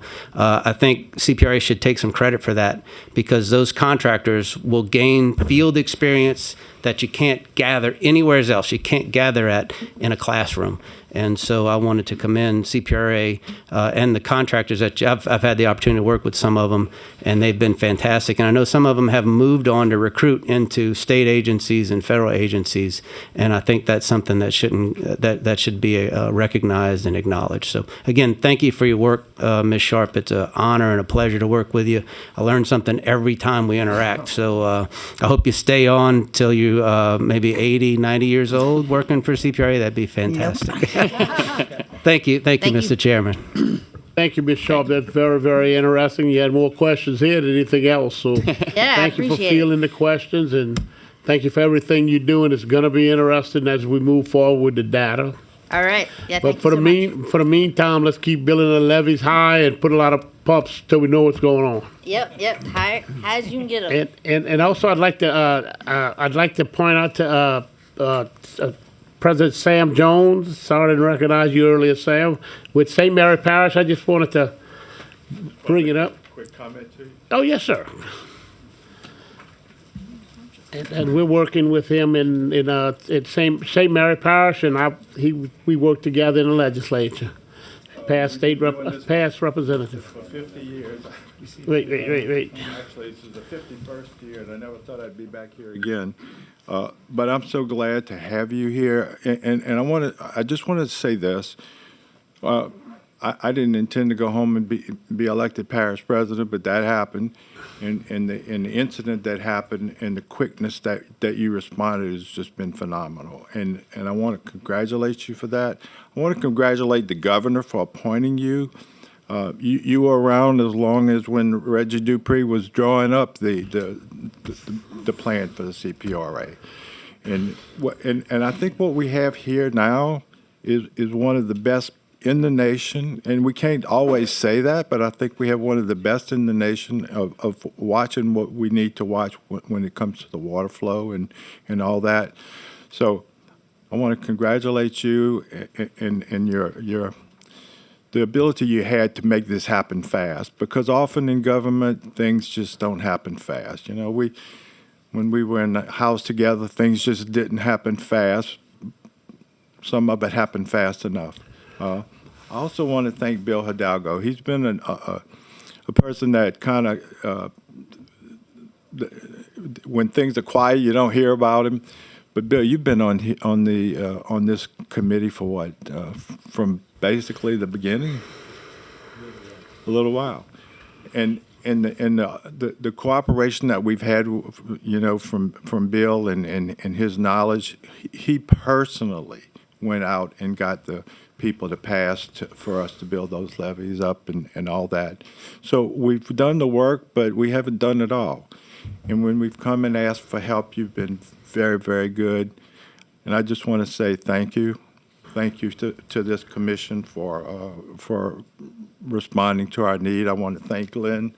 Glenn's just excellent in his response and all that. So that's all I wanted to say, but just please keep up the good work. And thank you for those kind words, and the folks at CPRA, and like I say, Glenn really got on top of your problems. Yeah. And we believe we're going to solve it. And we got it fast. We didn't get it at regular government speed. We got it when we needed it. That's Glenn Leday over there really moved it forward and made it expedite the paperwork. Yeah. Are you going to stay for 50 years? No. I just want to do a bunch of Barry Islands and rocks, Sam. That's why I came here. Thank you so much. Thank you, Sam.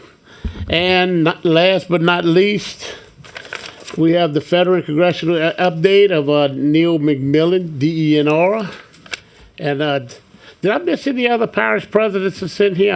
I guess I missed Sam. So please let me know.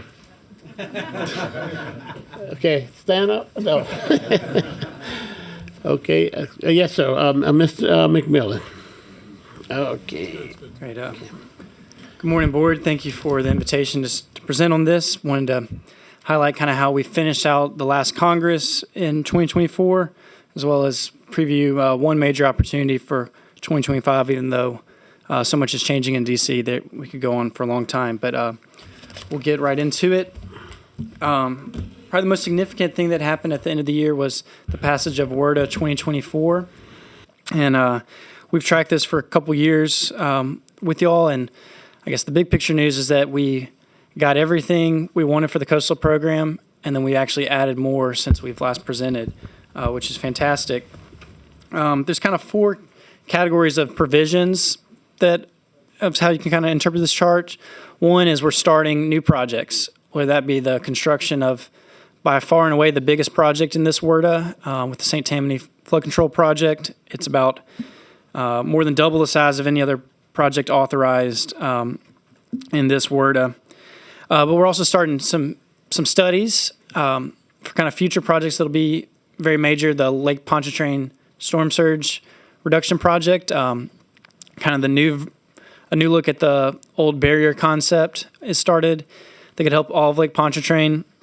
And then for the saltwater wedge issue, there's a new study authorized that I'm sure CPRA will be involved in to some degree. There's also, I guess, a new way to build a project in Plaquemines Parish for the Point Celeste pump station. They'll address a real critical drainage area there and some others. So we got some new projects and got those moved forward, which is great. Again, WRDA doesn't provide dollars to that. It provides permission. So there's still more steps, and we'll keep on pushing that and getting those started. But speaking of funding, several of these provisions, if they don't directly give us funding, but they can save us money or provide us credit, and that's something that we're really leading in on a lot of these provisions. So one is to keep our HSRIS payback secure, which maintains interest relief, and that's hundreds of millions of dollars in value. We're able to navigate a previous interpretation of that statute, but now we've cleaned that up, and we're in a much better footing in case things change.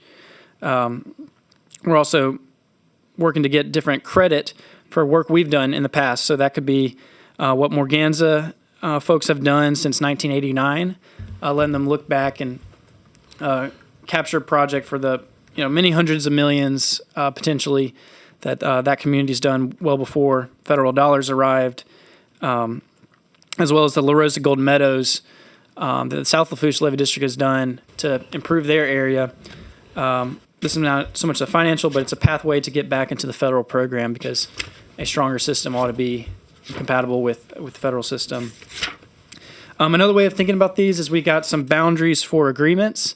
Instead of having the Corps always make agreements that are so favorable to them and discounting some of the work we've done, or making kind of the unique way our private lands in Louisiana or our unique Louisiana coastal doesn't fit into their one-size-fit-all box. So we've got provisions on real estate, easements, operations and maintenance, things that'll better align with how we do things here and in line with our laws.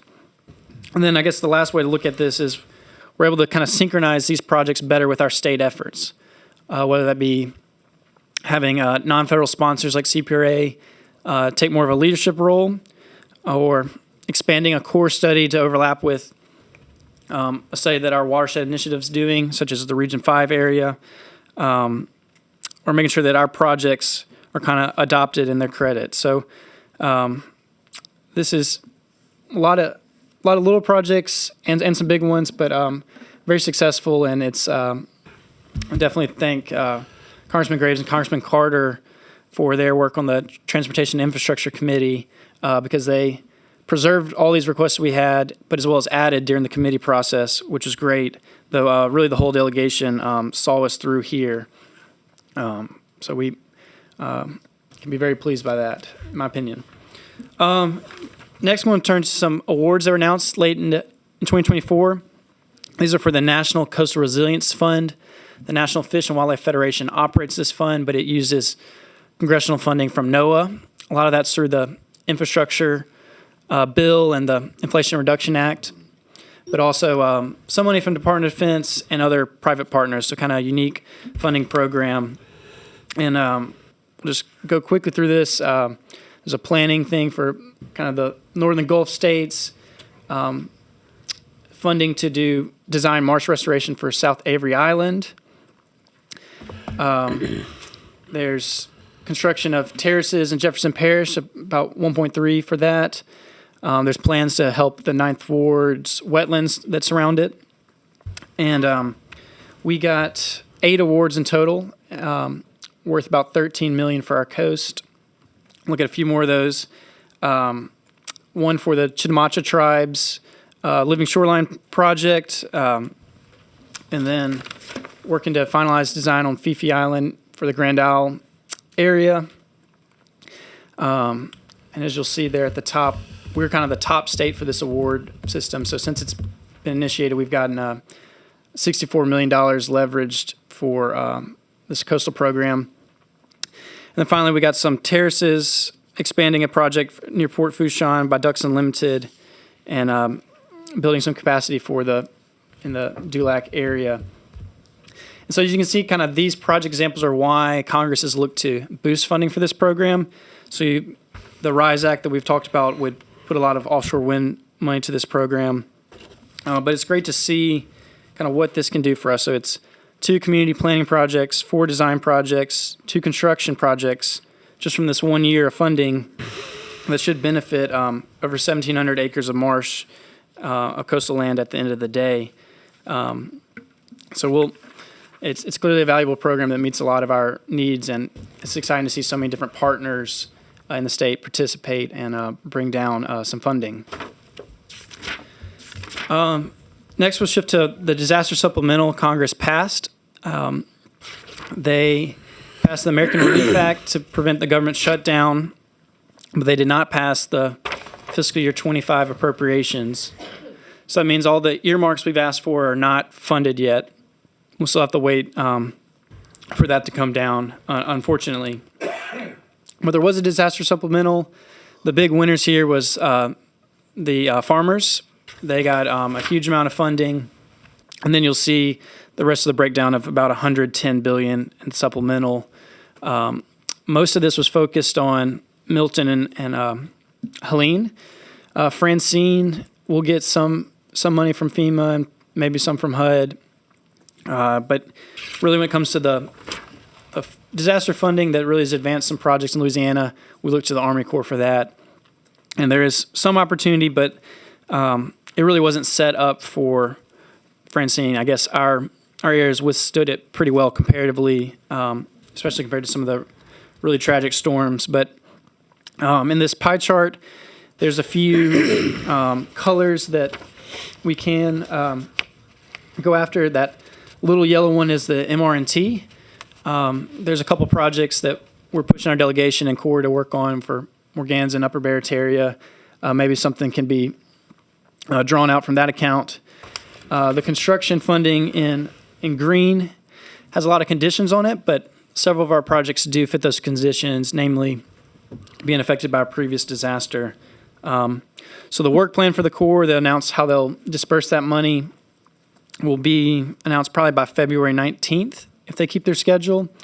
And we want to thank the delegation for increasing Corps funding as well as making sure Francine affected areas like us were included, since the President Biden did not really focus on that storm when he provided the federal priorities. So we're not baked in there, but hopefully we can get something out of it, even though the way we handled the storm really shows a lot of success. There's another bill that was introduced right before Thanksgiving by Congressman Graves and Congressman Carter.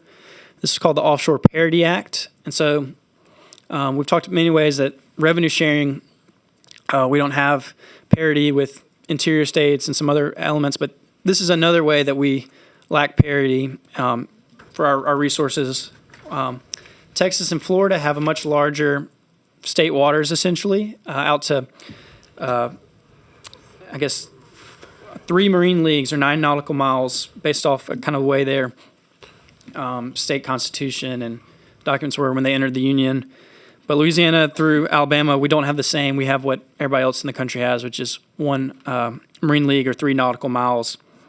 And so this proposes to extend ours to mirror what Texas and Florida have in the Gulf side and really take on mineral management, oil and gas management, and fisheries. So we need a law to do this because the Supreme Court's opposed this in the past, but this bill is interesting to me in that it had a 5-year on-ramp. So if we were so lucky to get this passed, there'd be time to kind of for the state agencies to get ready to manage this. So hopefully it would be a process forward. And then for future revenue, future leases in that area, we would be in the driver's seat for collecting royalties, et cetera. So that's a nice concept. It's been something folks have thought about for a long time. Maybe when President Trump's naming the Gulf of America, that we can kind of ride on that coat wind and claim that area for Louisiana. And so how about that? And then another thing that came on revenue sharing is a discussion draft called the Restore Act.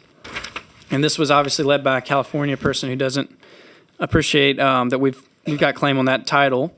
So we'll let him know that he needs a new name, just for our sake. But the focus on this is to deal with non-oil and gas offshore revenues.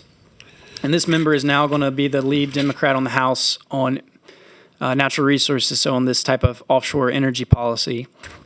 And his real focus is tribal funding. Definitely views that a lot of the West Coast tribes have not been at the table or compensated in a way that they think is adequate. And it also focused a lot of funding on fisheries and science and climate research, especially with respect to the new energies in the area. And so, as you can see from this pie chart, there's a lot of carve-outs imagined in this bill. And when you look at it, the state funding a state could get if this bill was the one that went the distance would be pretty limited. It's labeled as CCRF, so the Coastal Conservation and Community Resilience Fund. That 17% is about all the states would get, but it's not even designed as like the host state. It's distributed across the nation. So it really, I guess this bill really waters down what a state could receive to do their projects, even though it provides a lot of eligibility for it. So like the RISE Act proposes the host states to have like 37.5%.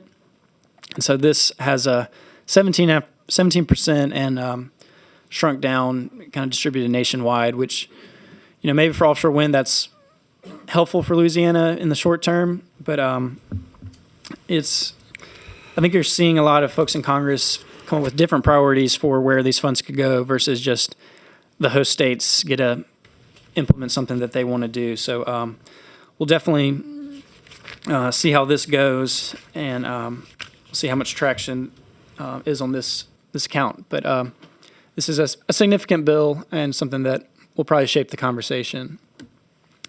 I guess as we start the new Congress, which started last week, I want to highlight a couple new delegation roles. One I didn't picture is that Senator Cassidy is now a chairman of his Health Help Committee.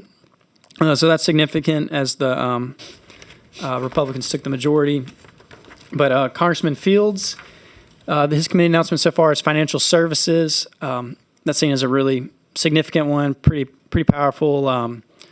They'll be talking about a lot of crypto. But so that'll occupy his time a good bit.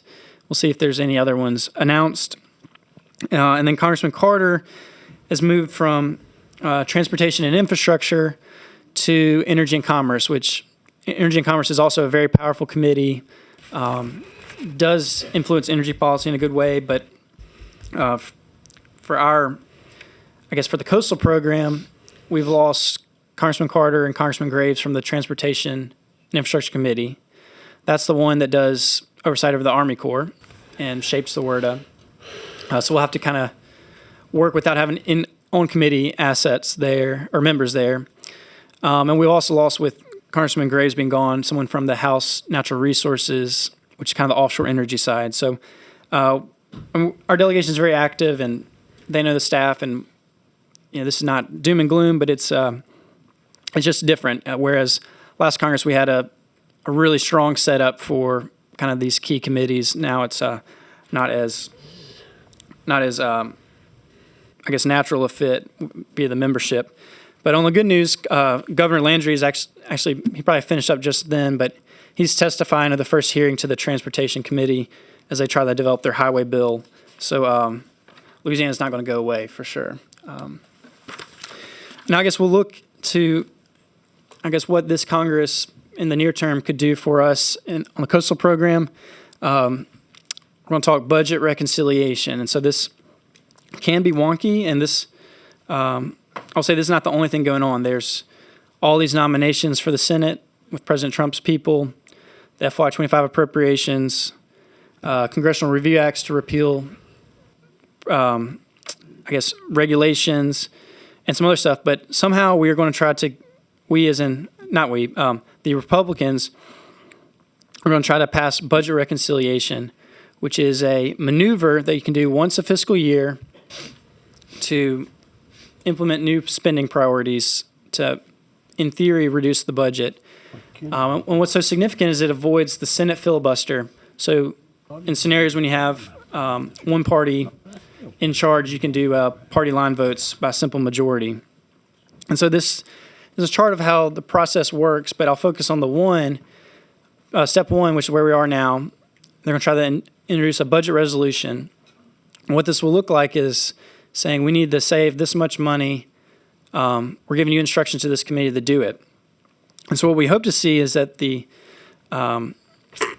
Natural Resources Committee is instructed to work on this, and then we can get revenue sharing, which affects the federal budget, included.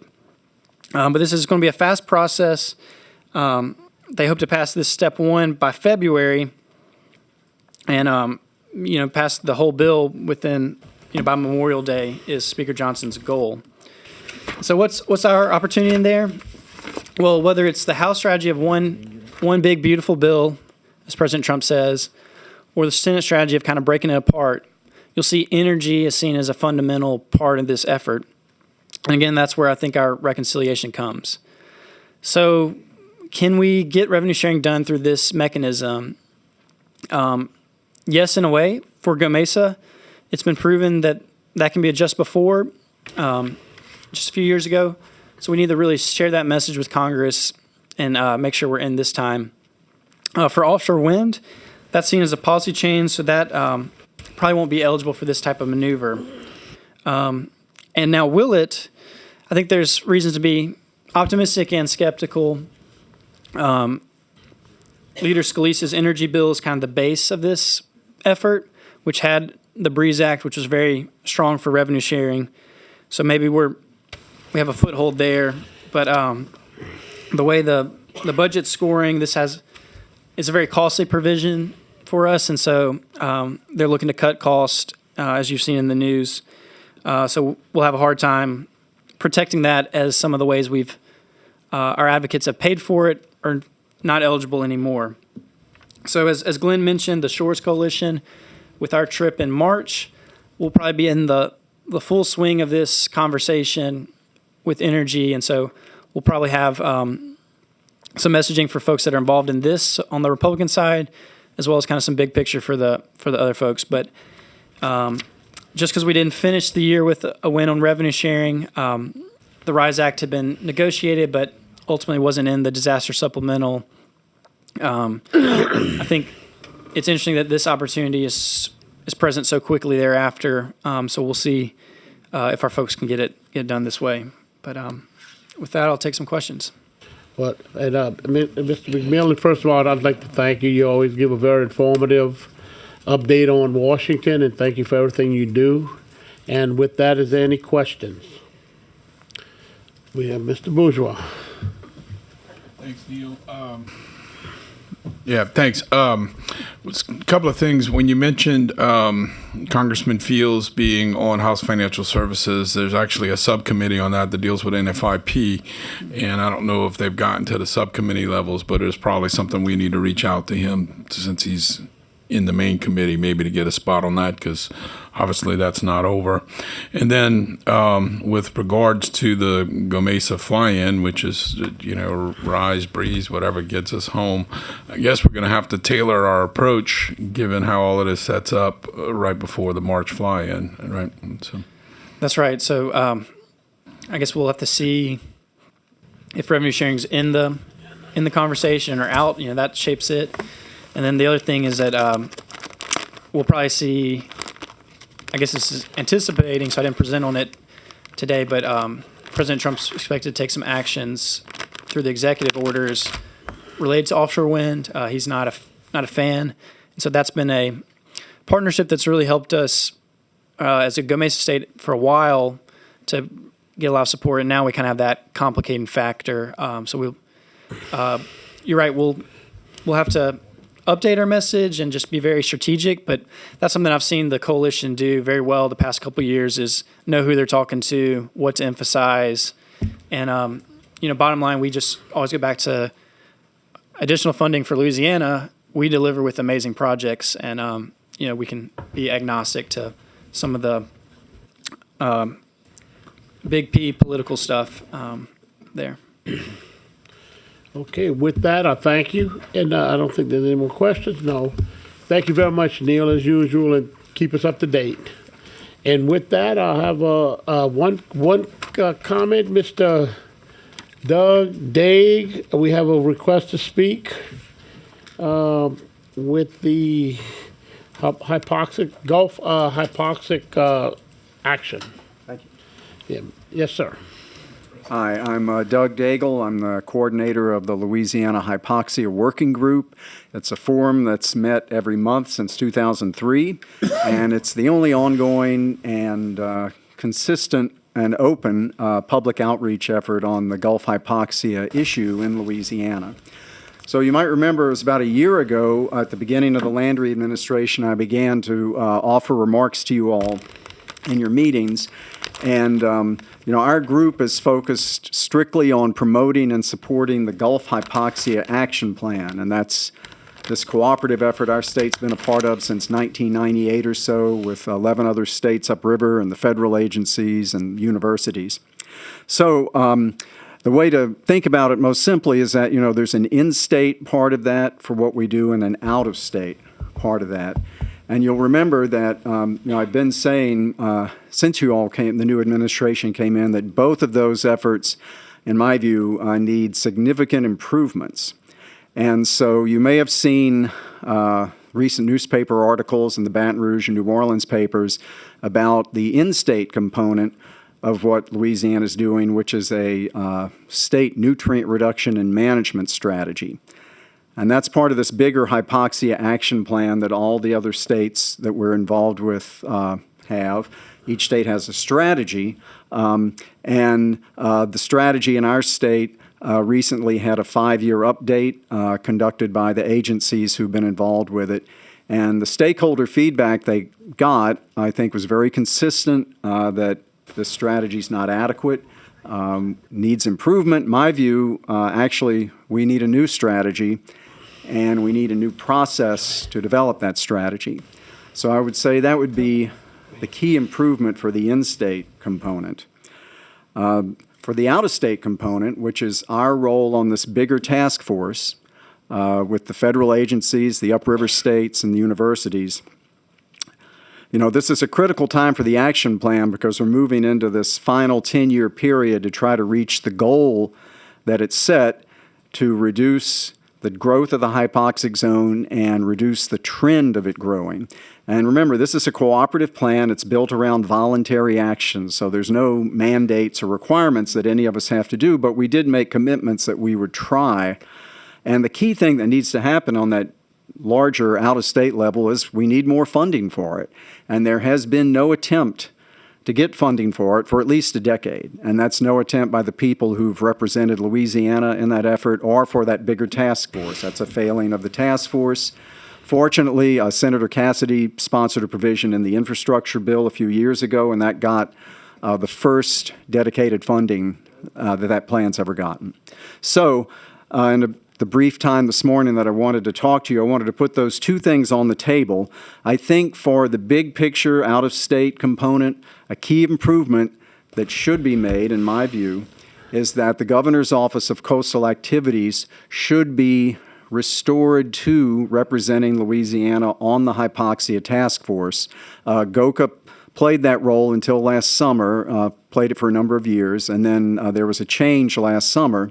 I think we need the Governor's Office of Coastal Activities to play that role because we need the kind of leadership that being part of the Governor's Office can provide.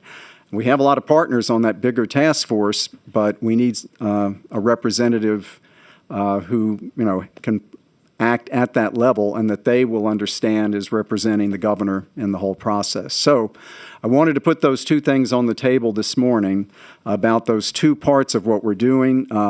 These improvements are not impossible at all, but we're going to need some changes in how we're doing things. And it's a big opportunity that you have, and I hope that it gets some consideration. Yeah, and Debbie and Inga, please remind me to check into that, and you too, Glenn, if you don't mind.